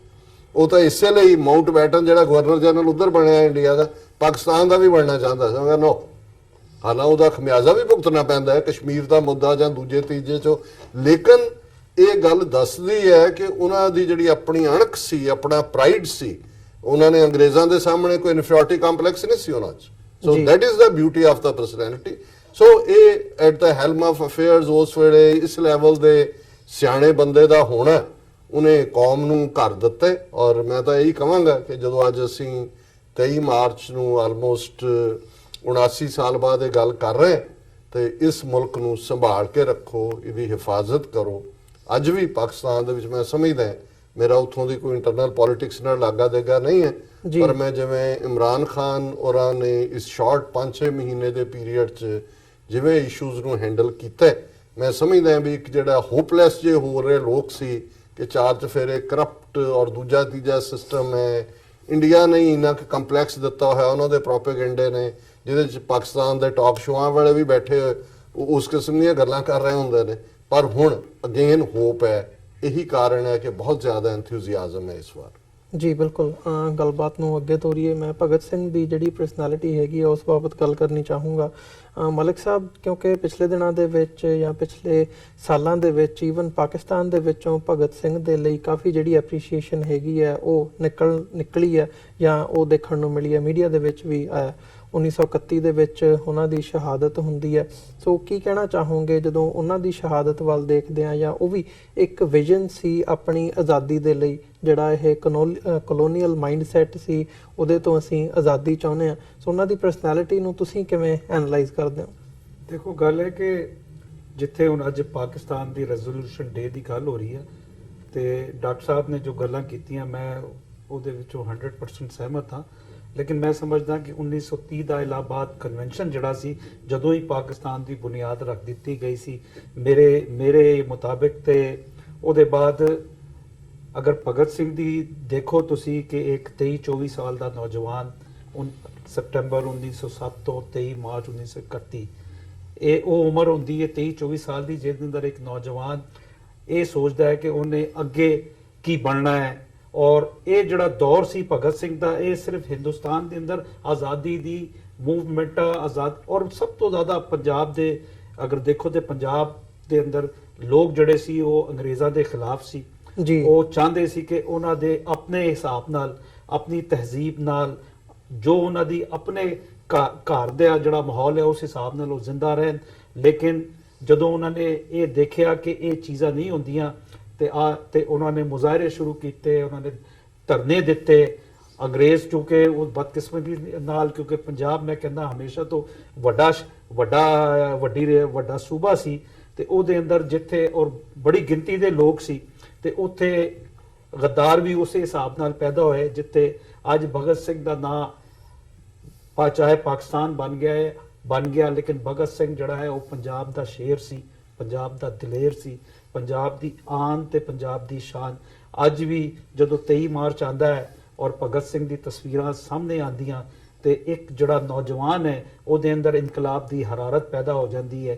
ਕਿਉਂਕਿ ਇਹ ਇਨਕਲਾਬ ਵੀ ਹਰ ਬੰਦਾ ਨਹੀਂ ਬਣ ਸਕਦਾ, ਇਨਕਲਾਬੀ ਉਹੀ ਬਣਦਾ ਹੈ ਜਿਹੜਾ ਜਾਨ ਦੇਣਾ ਜਾਣਦਾ ਹੈ। ਨਹੀਂ ਤੇ ਅੱਜ ਕੱਲ ਤੇ ਹਰ ਬੰਦਾ ਆਪਣੇ ਆਪ ਨੂੰ 2 ਜਮਾਤਾਂ ਪੜ੍ਹ ਲੈਂਦਾ ਹੈ। ਅੱਜ ਕੱਲ ਤੇ ਨਰਿੰਦਰ ਮੋਦੀ ਵੀ ਇਨਕਲਾਬੀ ਬਣਿਆ ਹੋਇਆ ਹੈ, ਔਰ ਜਿਸ ਪਾਏ ਦਾ ਉਹ ਝੂਠ ਬੋਲਦਾ ਹੈ ਉਹ ਕਹੇ, ਯਾਨੀ ਉਹਨੇ ਸਮਝ ਲਿਆ ਹੈ ਕਿ ਝੂਠ ਇਸ ਤਰ੍ਹਾਂ ਦਾ ਬੋਲੋ ਕਿ ਯਾਨੀ ਉਹਦੇ ਅੰਦਰ ਵੱਡਾ ਵਿਜ਼ਨ ਨਜ਼ਰ ਆਏ। ਲੇਕਿਨ ਭਗਤ ਸਿੰਘ ਜੇ ਨੌਜਵਾਨਾਂ ਨੇ ਹਿੰਦੁਸਤਾਨ ਤੇ ਪੂਰੀ ਦੁਨੀਆ ਦੇ ਅੰਦਰ ਇਹ ਸਾਬਿਤ ਕੀਤਾ ਕਿ ਜਦੋਂ ਤੁਸੀਂ ਹਿੰਮਤ, ਜੁਰਤ ਤੇ ਸ਼ੁਜਾਅਤ ਨਾਲ ਖੜੇ ਹੋ ਜਾਓ, ਤੇ ਫਿਰ ਤੁਸੀਂ ਉਸ ਔਰ ਲਲਕਾਰ ਕੇ ਤੁਸੀਂ ਉਹ ਕਾਬਜ਼ ਅੰਗਰੇਜ਼ ਹੋਏ ਜਾਂ ਦੁਨੀਆ ਦੇ ਅੰਦਰ ਜੋ ਵੀ ਅੱਜ ਤੱਕ ਅਗਰ ਸਿਨੈਰੀਓ ਨਾਲ ਦੇਖਿਆ ਜਾਏ, ਤੇ ਇਹ ਪੈਗਾਮ ਭਗਤ ਸਿੰਘ ਨੇ ਦਿੱਤਾ ਕਿ ਜੇਲਾਂ ਤੇ ਇਹ ਸਲਾਖਾਂ ਜਿਹੜੀਆਂ ਇਹ ਨੌਜਵਾਨਾਂ ਵਾਸਤੇ ਸੋਨੇ ਦਾ ਕੰਗਨ ਹੈ ਜੀ। ਜਿਸ ਤਰ੍ਹਾਂ ਅਗਰ 24 ਸਾਲ ਦੀ ਉਹਦੀ ਜਦੋਜਹਿਦ ਦੇਖੋ, ਔਰ ਉਸ ਜ਼ਮਾਨੇ ਅੰਦਰ ਚੂੰਕਿ ਗ੍ਰੇਟ ਡਿਪਰੈਸ਼ਨ ਯੂਰਪ ਦੇ ਅੰਦਰ ਸੀ, ਅੰਗਰੇਜ਼ ਜਿਹੜਾ ਹੈ ਉਹ ਕਿਸੇ ਸੂਰਤ ਦੇ ਅੰਦਰ ਇੰਡੀਆ, ਕਿਉਂਕਿ ਉਹਦੇ ਹਿਸਾਬ ਨਾਲ ਸੋਨੇ ਦੀ ਚੜੀਆ ਸੀ, ਉਹ ਇੰਡੀਆ ਨੂੰ ਜਿਹੜਾ ਹੈ ਨਾ ਇਹ ਚਾਹੁੰਦਾ ਸੀ ਕਿ ਇੰਡੀਆ ਉਹਦੇ ਕਬਜ਼ੇ ਦੇ ਅੰਦਰ ਰਹੇ। ਔਰ ਯੂਰਪ ਦੂਸਰੇ ਪਾਸੇ, ਅਮਰੀਕਾ ਜਿਹੜਾ ਹੈ ਇੰਡਸਟਰੀਅਲ ਰੈਵੋਲੂਸ਼ਨ ਦੇ ਬਾਅਦ ਬੜੇ ਕ੍ਰਾਈਸਿਸ ਦੇ ਅੰਦਰ ਸੀ। ਫਸਟ ਵਰਲਡ ਦੀ ਵਾਰ ਦੇ ਬਾਅਦ ਜੋ ਕੁਝ ਉੱਥੇ ਇੱਥੇ ਇਕਨੋਮਿਕ ਡਿਪਰੈਸ਼ਨ ਆਇਆ ਯੂਰਪ ਤੇ ਅਮਰੀਕਾ ਦੇ ਅੰਦਰ, ਤੇ ਮੈਂ ਸਮਝਦਾ ਕਿ ਭਗਤ ਸਿੰਘ ਜਿਹੜਾ ਹੈ ਅੱਜ ਵੀ ਉਹ तमाम ਲੋਕਾਂ ਵਾਸਤੇ ਜਿਹੜੇ ਉਸ ਰਸਤੇ ਤੇ ਚੱਲਣਾ ਚਾਹੁੰਦੇ ਆ, ਜਿਹੜਾ ਹੱਕ ਦਾ ਰਸਤਾ ਹੈ, ਜਿਹੜਾ ਬਾਤਲ ਦੇ ਸਾਹਮਣੇ ਖਲੋਣ ਦਾ ਰਸਤਾ ਹੈ, ਉਹਨਾਂ ਵਾਸਤੇ ਇੱਕ ਆਈਕਨ ਹੈ, ਇੱਕ ਆਈਡੀਓਲੋਜੀ ਹੈ। ਤੇ ਮੈਂ ਸਮਝਦਾ ਕਿ ਅੱਜ ਦੇ ਨੌਜਵਾਨਾਂ ਨੂੰ, ਦੁਨੀਆ ਭਰ ਦੇ ਨੌਜਵਾਨਾਂ ਨੂੰ ਅਗਰ ਇਹ ਦੇਖਣਾ ਹੈ ਕਿ ਜ਼ਾਲਮ ਸਮਾਜ ਦੇ ਖਿਲਾਫ ਜਾਂ ਜ਼ਾਲਮ ਸਰਕਾਰ ਦੇ ਖਿਲਾਫ ਕਿਸ ਤਰ੍ਹਾਂ ਖੜਾ ਹੋਣਾ ਚਾਹੀਦਾ ਹੈ, ਤੇ ਭਗਤ ਸਿੰਘ ਉਹਦੀ ਇੱਕ ਬਿਹਤਰੀਨ ਮਿਸਾਲ ਹੈ ਜੀ। ਬਿਲਕੁਲ ਡਾਕਟਰ ਸਾਹਿਬ ਜਿਵੇਂ ਗੱਲ ਕੀਤੀ ਹੈ ਵੀ ਉਹਦੀ ਬਿਹਤਰੀਨ ਮਿਸਾਲ ਹੈ ਵੀ ਅੱਡੀ ਗੱਡ ਕੇ ਕਿਵੇਂ ਖਲੋਣਾ ਜ਼ੁਲਮ ਦੇ ਖਿਲਾਫ। ਉਸ ਸਮੇਂ ਦੇ ਵਿੱਚ ਜਦੋਂ ਅਸੀਂ ਜੇ ਉਹ ਟਾਈਮ ਪੀਰੀਅਡ ਨੂੰ ਦੇਖੀਏ ਤਾਂ ਇੱਕ ਪਾਸੇ ਜਿਹੜੀ ਕਾਂਗਰਸ ਦੀ ਲੀਡਰਸ਼ਿਪ ਸੀ, ਗਾਂਧੀ ਸੀ, ਨਹਿਰੂ ਸੀ, ਇਹ ਤਾਂ ਡੋਮੀਨੀਅਨ ਸਟੇਟਸ ਦੀ ਡਿਮਾਂਡ ਕਰ ਰਹੇ ਸੀ। ਭਗਤ ਸਿੰਘ ਸੀ ਜਾਂ ਇਹਨਾਂ ਦੀ ਥਾਟ ਸੀ, ਜਿਹੜੇ ਇਹਨਾਂ ਦੇ ਨਾਲ ਹੋਰ ਸੀਗੇ ਸੱਜਣ, ਕਿ ਅਸੀਂ ਪੂਰਨ ਤੌਰ ਤੇ ਆਜ਼ਾਦੀ ਚਾਹੁੰਦੇ ਹਾਂ। ਇੱਕ ਵਿਜ਼ਨ ਵੀ ਉਹਨਾਂ ਦੇ ਵਿੱਚੋਂ ਨਜ਼ਰ ਆਉਂਦਾ ਸੀ, ਤੇ ਇੱਕ ਵੰਗਾਰ ਸੀ ਹਕੂਮਤ ਨੂੰ, ਜਿਹਦੀ ਪੰਜਾਬੀਆਂ ਨੂੰ ਮਤਲਬ ਕੋਈ ਵੀ ਇਦਾਂ ਦਾ ਕੋਈ ਕਰੈਕਟਰ ਨਜ਼ਰ ਆਵੇ ਉਹਨਾਂ ਦੇ ਪਿੱਛੇ ਆ ਕੇ ਖਲੋ ਜਾਂਦੇ ਆ। ਸੋ ਕੀ ਸਮਝਦੇ ਹੋ ਕਿ ਉਹਨਾਂ ਦੀ ਜਿਹੜੀ ਪਰਸਨੈਲਿਟੀ ਸੀ ਉਹ ਅੱਜ ਵੀ ਇਨਸਪਾਇਰ ਕਰਦੀ ਹੈ ਸਾਡੇ ਉਸ ਖਿੱਤੇ ਦੇ ਵਿੱਚ? ਦੇਖੋ, ਪਹਿਲਾ ਪਾਰਟ ਤਾਂ ਜਦੋਂ ਅਸੀਂ ਭਗਤ ਸਿੰਘ ਹੋਰਾਂ ਦੀ ਜਨਮ ਦੀ ਥਾਂ ਜ਼ਿਲ੍ਹਾ ਲਾਇਲਪੁਰ ਜਿਹੜਾ ਅੱਜ ਫੈਸਲਾਬਾਦ ਹੈ, ਉਹ ਵੀ ਪਾਕਿਸਤਾਨ 'ਚ ਜਿਹੜਾ ਸਾਡਾ ਵਿਰਸਾ ਹੈ ਉਸ ਦਾ ਹਿੱਸਾ ਹੈ। ਔਰ ਲਾਹੌਰ ਦੀ ਜੇਲ੍ਹ ਜਿੱਥੇ ਉਹਨਾਂ ਨੂੰ ਫਾਂਸੀ ਦਿੱਤੀ ਗਈ ਭਰਪੂਰ ਜਵਾਨੀ 'ਚ, ਉਹ ਵੀ ਪਾਕਿਸਤਾਨ 'ਚ ਹੈ। ਔਰ ਇਹ ਗੱਲ ਦੇਖਣ ਵਾਲੀ ਹੈ ਕਿ ਇਸ ਪਾਸੇ ਤੁਹਾਡੇ ਸਵਾਲ ਦਾ ਜਵਾਬ ਦੇਣ ਤੋਂ ਪਹਿਲਾਂ, ਕਿਉਂਕਿ ਅਸੀਂ ਕਾਇਦੇ ਆਜ਼ਮ ਦੀ ਗੱਲ ਕਰਕੇ ਹਟੇ ਹਾਂ, ਕਿ ਜਦੋਂ ਉਹਨਾਂ ਨੇ ਉਹ ਜੇਲ੍ਹ ਦੇ ਵਿੱਚ ਸਨ, ਉਹਨਾਂ ਨੇ ਮਰਨ ਵਰਤ ਰੱਖਿਆ, ਜਿਸ ਕਿਸਮ ਦੀਆਂ ਉੱਥੇ ਉਹਨਾਂ ਦੇ ਨਾਲ ਸਲੂਕ ਹੋ ਰਿਹਾ ਸੀ, ਗਾਂਧੀ ਦੇ ਕੋਲ ਓਪਰਚੁਨਿਟੀ ਸੀ, ਕਿਉਂਕਿ ਇਰਵਿਨ ਦੇ ਨਾਲ, ਲਾਰਡ ਇਰਵਿਨ ਦੇ ਨਾਲ ਗੱਲਬਾਤ ਚੱਲ ਰਹੀ ਸੀ, ਜਿਸ ਤੋਂ ਬਾਅਦ ਚ ਜਿਹੜਾ ਗਾਂਧੀ ਇਰਵਿਨ ਪੈਕਟ ਹੋਇਆ, ਔਰ ਭਾਰਤ ਦੇ ਵਿੱਚ ਇਹ ਮੰਗ ਹੋ ਰਹੀ ਸੀ ਕਿ ਭਗਤ ਸਿੰਘ ਦੀ ਫਾਂਸੀ ਨੂੰ ਕਮਿਊਟ ਕਰਨ ਦੇ ਲਈ ਗਾਂਧੀ ਕਹੇ, ਜਿਹੜਾ ਗਾਂਧੀ ਨੇ ਕਦੇ ਨਹੀਂ ਕਿਹਾ।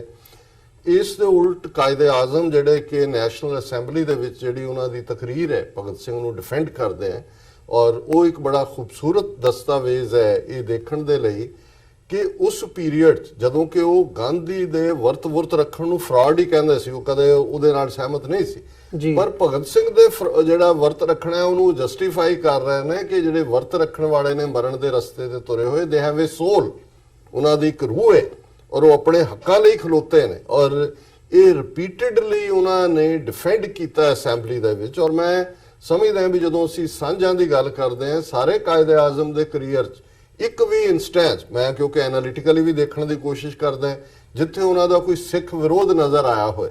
ਈਵਨ ਨਨਕਾਣਾ ਸਾਹਿਬ ਦਾ ਸਾਕਾ ਹੁੰਦਾ ਹੈ, ਮਹੰਤ ਨਰੈਣੂ ਜਿਹਨੇ 130 ਸਿੱਖ ਜਿਉਂਦੇ ਸਾੜ ਦਿੱਤੇ, ਲਾਜਪਤ ਰਾਏ, ਗਾਂਧੀ, ਸਾਰੇ ਉਹਦੇ ਨਰੈਣੂ ਦੇ ਨਾਲ ਖਲੋਂਦੇ ਨੇ ਔਰ ਕਾਇਦੇ ਆਜ਼ਮ ਸਿੱਖਾਂ ਦੇ ਨਾਲ ਖਲੋਂਦੇ ਨੇ। ਗੁਰਦੁਆਰਾ ਐਕਟ ਜਿਹੜਾ 1925 ਚ ਪਾਸ ਹੁੰਦਾ ਉਹਦੇ ਚ ਉਹਨਾਂ ਦੀ ਇਨਪੁਟ ਵੀ ਹੈ, ਔਰ ਇਹੀ ਭਗਤ ਸਿੰਘ ਦੇ ਮਾਮਲੇ 'ਚ। ਹੁਣ ਗੱਲ ਭਗਤ ਸਿੰਘ ਕੋਈ ਆਊਟ ਆਫ ਦਾ ਬਲੂ ਨਹੀਂ ਆ ਗਿਆ ਕਿ 1920 ਚ ਯੂਥ ਦੀ ਇਮੇਜਿਨੇਸ਼ਨ ਨੂੰ ਉਹਨਾਂ ਨੇ ਕੈਪਚਰ ਕੀਤਾ। ਤੁਹਾਨੂੰ ਇਮੀਡੀਏਟਲੀ ਬਾਅਦ ਅੰਗਰੇਜ਼ਾਂ ਦਾ ਇਹ ਦੇਖਣਾ ਪਏਗਾ, ਅੰਗਰੇਜ਼ਾਂ ਨੇ ਰੈਸਟ ਆਫ ਭਾਰਤ ਦੇ ਉੱਤੇ ਪੰਜਾਬ ਨੂੰ ਛੱਡ ਕੇ 200 ਸਾਲ ਰਾਜ ਕੀਤਾ, ਪੰਜਾਬ ਤੇ 97 ਸਾਲ ਕੀਤਾ, ਔਰ ਜਿਉਂ ਹੀ ਅੰਗਰੇਜ਼ਾਂ ਨੇ ਟੇਕ ਓਵਰ ਕੀਤਾ, ਗਾਂਧੀ ਤਾਂ ਬਾਅਦ ਚ ਆਇਆ 20ਵੀਂ ਸਦੀ ਚ, ਜਿਹੜਾ ਕੰਮ ਕੀਤਾ ਸੀ ਉਹਦਾ ਫਾਇਦਾ ਚੱਕਣ ਉਹਨੇ ਚੱਕਿਆ ਵੀ। ਪਹਿਲਾ ਅੰਗਰੇਜ਼ਾਂ ਦੇ ਖਿਲਾਫ ਜਿਹੜਾ ਰਿਬੈਲੀਅਨ ਸੀ, ਭਾਈ ਮਹਾਰਾਜ ਸਿੰਘ ਜਿਨ੍ਹਾਂ ਨੇ ਰਿਬੈਲ ਕਰਨ ਦੀ ਕੋਸ਼ਿਸ਼ ਕੀਤੀ, ਉਹ ਫੜੇ ਗਏ ਸ਼ਾਮ 84 ਚ ਆਪਣੇ ਮੁਖਬਰ ਦੇ ਕਹਿਣ ਤੇ। ਉਹਨਾਂ ਨੂੰ ਸਿੰਗਾਪੁਰ, ਉਦੋਂ ਅਜੇ ਕਾਲਾ ਪਾਣੀ ਔਰ ਦੂਜੇ ਨਹੀਂ ਸੀ ਬਣੇ, ਜਿਹੜਾ ਉਸ ਜੇਲ੍ਹ ਦੇ ਵਿੱਚ ਭੇਜਿਆ ਜਿੱਥੇ ਕਿ ਅੰਦਰ ਰੱਖ ਕੇ ਉਹ ਅੰਨੇ ਕਰਕੇ ਉਹਨਾਂ ਨੂੰ ਮਾਰ ਦਿੱਤਾ ਹੈ। ਬਾਬਾ ਵੀਰ ਸਿੰਘ ਨੌਰੰਗਾਬਾਦੀ ਦੀ ਗੱਦੀ ਦੇ ਉੱਤੇ ਉਹਨਾਂ ਦੀ। ਫਿਰ ਅਸੀਂ ਦੂਸਰੀ ਮੂਵਮੈਂਟ ਵੱਡੀ ਪਾਵਰਫੁਲ ਕੂਕਾ ਲਹਿਰ ਦੇਖਦੇ ਹਾਂ, ਨਾਮਧਾਰੀ ਮੂਵਮੈਂਟ, ਜਿਨ੍ਹਾਂ ਨੂੰ ਅੰਗਰੇਜ਼ਾਂ ਨੇ ਤੋਪਾਂ ਦੇ ਸਾਹਮਣੇ ਬੰਨ ਕੇ ਉਡਾਇਆ, ਔਰ ਉਹ ਵੀ ਹਥਿਆਰਬੰਦ ਸੀ। ਉਹਨਾਂ ਦਾ ਵੀ ਨਾਰਾ ਸੀ ਰਹਿਣ ਨਾ ਦੇਵੋ ਹਿੰਦ ਚ ਰਾਜ ਫਰੰਗੀ ਦਾ। ਫਿਰ 19ਵੀਂ ਸਦੀ ਦੇ ਦੂਸਰੇ ਹਿੱਸੇ ਤੱਕ ਪਹੁੰਚਦੇ ਆ, ਇਹ ਜਿਹੜੀ ਹੈ ਗੱਲ ਚੁੱਪ-ਚਾਪ ਕਰ ਜਾਂਦੀ ਹੈ। 20ਵੀਂ ਸਦੀ ਦੀ ਬਿਗਨਿੰਗ 'ਚ ਸਾਨੂੰ ਇਹ ਭੁੱਲ ਜਾਂਦਾ ਹੈ, ਜਿਸ ਮੁਲਕ 'ਚ ਅਸੀਂ ਅਮਰੀਕਾ 'ਚ ਬੈਠੇ ਹਾਂ, ਕਿ 8000 ਸਿੱਖ ਔਰ ਮੁਸਲਮਾਨ, ਬਹੁਤੇ ਸਿੱਖ ਸੀ 95%, ਥੋੜੇ ਜਿਹੇ ਮੁਸਲਮਾਨ ਸੀ, ਥੋੜੇ ਜਿਹੇ ਹਿੰਦੂ ਸੀ। 8000 ਚੋਂ 7000 ਵਾਪਸ ਚਲਾ ਗਿਆ ਸੀ ਗਦਰ ਮਚਾਉਣ ਦੇ ਲਈ। ਜਦੋਂ ਅਸੀਂ ਗਦਰ ਮੂਵਮੈਂਟ ਦੀ ਗੱਲ ਕਰਦੇ ਹਾਂ, ਬਾਬਾ ਸੋਹਣ ਸਿੰਘ ਪਕਨਾ, ਗੁਰਮੁਖ ਸਿੰਘ ਲਲਤੋਂ, ਭਾਈ ਵਿਸਾਖਾ ਸਿੰਘ, ਔਰ ਉਹਨਾਂ ਦੀ ਰੂਹੇ ਰਵਾਂ ਛੋਟਾ 16 ਸਾਲਾਂ 17 ਦਾ ਮੁੰਡਾ ਕਰਤਾਰ ਸਿੰਘ ਸਰਾਭਾ।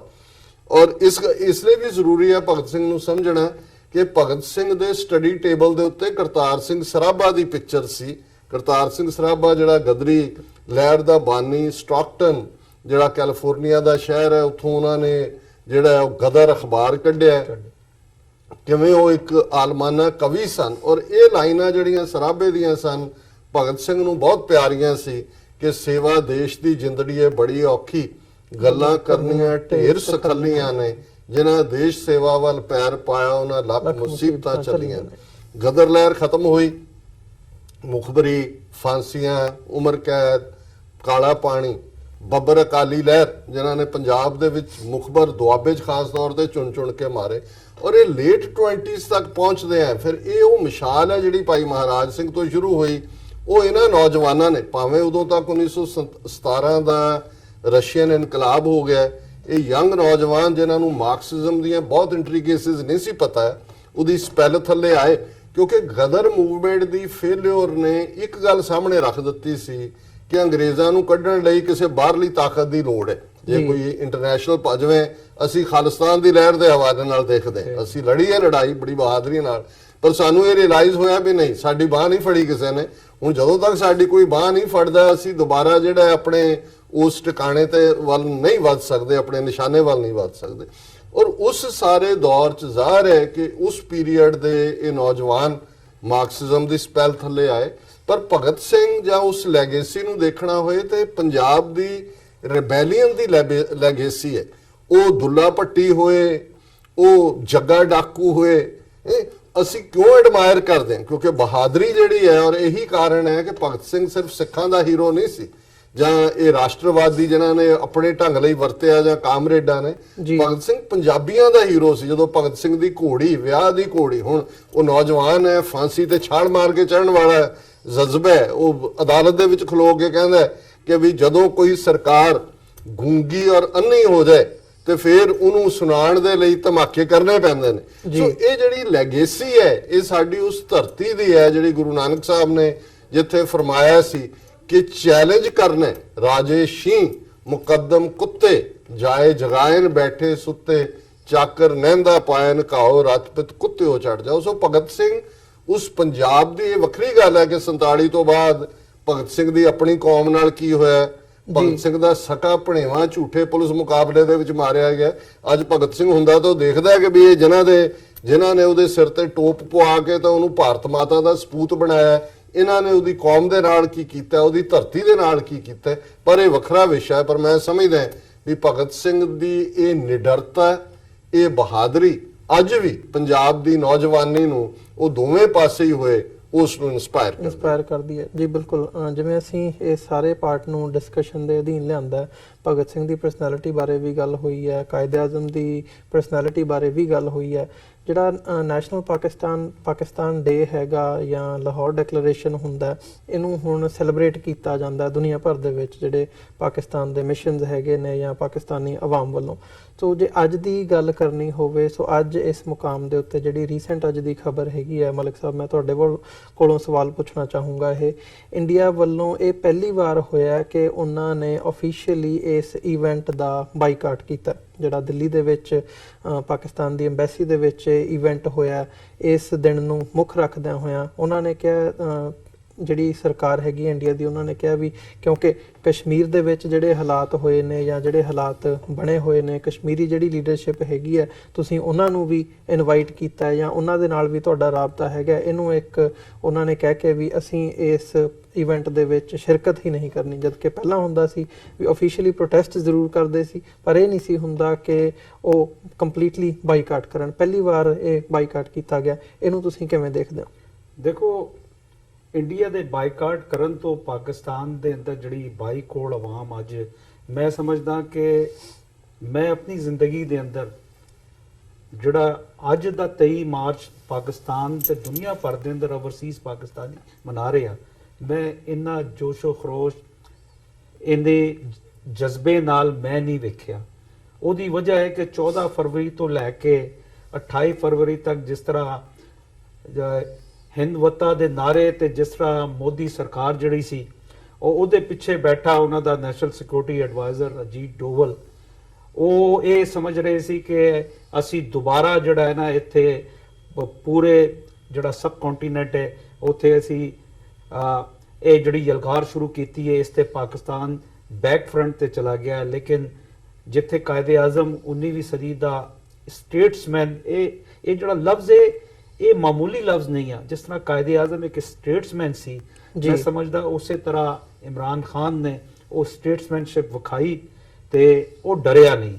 ਤੇ ਅੱਜ ਇੰਡੀਆ ਅਗਰ ਇਹ ਬਾਈਕਾਟ ਕਰ ਰਿਹਾ ਹੈ ਤੇ ਇੰਡੀਆ ਦੀ ਜਿਹੜੀ ਪੂਰੀ 14-15 ਦਿਨ ਦੀ ਜਿਹੜੀ ਰਾਜਨੀਤੀ ਸੀ ਜਾਂ ਫੋਰਨ ਅਫੇਅਰ ਦੇ ਅੰਦਰ ਜਾਂ ਇੰਟਰਨੈਸ਼ਨਲ ਵਰਲਡ ਦੇ ਅੰਦਰ ਜੋ ਝੂਠ ਵੇਚਣਾ ਚਾਹ ਰਿਹਾ ਸੀ, ਉਹ ਬਿਲਕੁਲ ਜ਼ਾਹਿਰ ਹੋ ਗਿਆ। ਜੋ ਗੱਲ ਮੋਦੀ ਨੇ ਕੀਤੀ, ਅੱਜ ਆਪੋਜੀਸ਼ਨ ਪਾਰਟੀਆਂ ਜਿਹੜੀਆਂ ਉਹ ਵੀ ਇਹ ਕਹਿ ਰਹੀਆਂ, ਬਲਕਿ ਭਾਰਤ ਦੀ ਆਵਾਮ ਨੂੰ ਵੀ ਸਮਝ ਆ ਗਿਆ ਕਿ ਮੋਦੀ ਜਿਹੜਾ ਹੈ ਉਹ ਝੂਠ ਦਾ ਆਰਕੀਟੈਕਟ ਹੈ ਜੀ। ਔਰ ਜਿਸ ਕਿਸਮ ਦੇ ਝੂਠ ਇਹਨਾਂ ਨੇ ਬੋਲੇ, ਉਹ ਅੱਜ ਦੀ ਟੈਕਨੋਲੋਜੀ ਦੇ ਦੌਰ ਦੇ ਅੰਦਰ ਜਿਹੜਾ ਹੈ ਨਾ, ਉਹਦੇ ਵਾਸਤੇ ਤੁਹਾਨੂੰ ਸਬੂਤ ਚਾਹੀਦੇ ਆ। ਤੇ ਸਬੂਤ ਜਿਹੜੇ ਉਹਨਾਂ ਨੇ ਦਿੱਤੇ, ਉਹੀ ਮੈਂ ਕਿਹਾ ਕਿ ਗ੍ਰੀਨ ਪਰਦੇ ਤੇ ਉਹ ਸਰਜੀਕਲ ਸਟ੍ਰਾਈਕ ਕਰਦੇ ਰਹੇ। ਲੇਕਿਨ ਇੰਡੀਆ ਦੇ ਬਾਈਕਾਟ ਤੋਂ ਕੋਈ ਫਰਕ ਨਹੀਂ ਪੈਂਦਾ। ਪਾਕਿਸਤਾਨ ਕਈ ਵਰਿਆਂ ਬਾਅਦ ਇੰਟਰਨੈਸ਼ਨਲ ਜਿਹੜੇ ਪਾਵਰਸ ਆ, ਉਹਨਾਂ ਦੇ ਅੰਦਰ ਇੱਕ ਬੜਾ ਜ਼ਿੰਮੇਦਾਰ ਮੁਲਕ ਉੱਭਰ ਕੇ ਸਾਹਮਣੇ ਆਇਆ।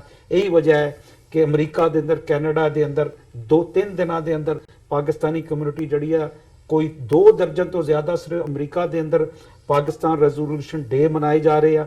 ਕੌਂਸਲੇਟ ਤੇ ਸਫਾਰਤਖਾਨੇ ਤੇ ਕਰਦੇ ਆ ਹਰ ਸਾਲ। ਜੀ ਲੇਕਿਨ 5-6 ਸਾਲ ਪਹਿਲੇ ਜਦੋਂ ਅਸੀਂ ਇਹ ਸੋਚਿਆ ਕਿ ਪਾਕਿਸਤਾਨੀ ਕਮਿਊਨਿਟੀ ਨੂੰ ਅਮਰੀਕਾ ਦੇ ਅੰਦਰ ਤੇ ਪਹਿਲੇ ਵੱਡੇ ਪੈਮਾਨੇ ਤੇ ਇਹ ਅੱਲਾ ਨੇ ਸਾਨੂੰ ਇਹ ਇੱਜ਼ਤ ਦਿੱਤੀ ਸੀ ਕਿ ਅਸੀਂ ਪਾਕਿਸਤਾਨ ਰੈਜ਼ੋਲੂਸ਼ਨ ਡੇ ਇੱਥੇ ਸ਼ੁਰੂ ਕੀਤਾ ਸੀ ਪਾਕਿਸਤਾਨੀ ਅਮਰੀਕਨ ਥਿੰਕ ਟੈਂਕ ਦੇ ਨਾਂ ਤੋਂ। ਔਰ ਅੱਜ ਉਹਦਾ ਸਮਰ ਇਹ ਆ ਕਿ ਅੱਜ ਅਮਰੀਕਾ ਸਿਰਫ ਨਿਊਯਾਰਕ ਦੇ ਅੰਦਰ 3 ਦਿਨ ਦੇ ਅੰਦਰ ਤਕਰੀਬਨ 8 ਰੈਜ਼ੋਲੂਸ਼ਨ ਡੇ ਮਨਾਏ ਜਾ ਰਹੇ ਆ। ਪੌਦਾ ਹਮੇਸ਼ਾ ਇੱਕ ਬੰਦਾ ਲਾਂਦਾ, ਜਿਸ ਤਰ੍ਹਾਂ ਮੈਂ ਸਮਝਦਾ ਕਿ ਅੱਜ ਖਾਲਿਸਤਾਨ ਦੀ ਮੂਵਮੈਂਟ ਪੰਜਾਬ ਦੇ ਲੋਕਾਂ ਨੂੰ ਸਮਝ ਨਹੀਂ ਆ ਰਹੀ, ਚੜ੍ਹਦੇ ਪੰਜਾਬ ਦੇ ਲੋਕਾਂ ਨੂੰ, ਲੇਕਿਨ ਇਸੇ ਤਰ੍ਹਾਂ ਪਾਕਿਸਤਾਨ ਦੀ ਮੂਵਮੈਂਟ ਵੀ ਮੁਸਲਮਾਨਾਂ ਨੂੰ ਸਮਝ ਨਹੀਂ ਆ ਰਹੀ ਸੀ ਕਿਉਂਕਿ ਲੀਡਰ ਚਾਹੀਦਾ ਹੈ। ਜਦੋਂ ਕਾਇਦੇ ਆਜ਼ਮ ਦੀ ਸੂਰਤ ਦੇ ਅੰਦਰ ਸਾਨੂੰ ਲੀਡਰ ਮਿਲਿਆ ਤੇ ਅਸੀਂ ਉਸ ਅਨਹੋਣੀ ਨੂੰ ਹੋਣੀ ਕਰਕੇ ਵਿਖਾਤਾ।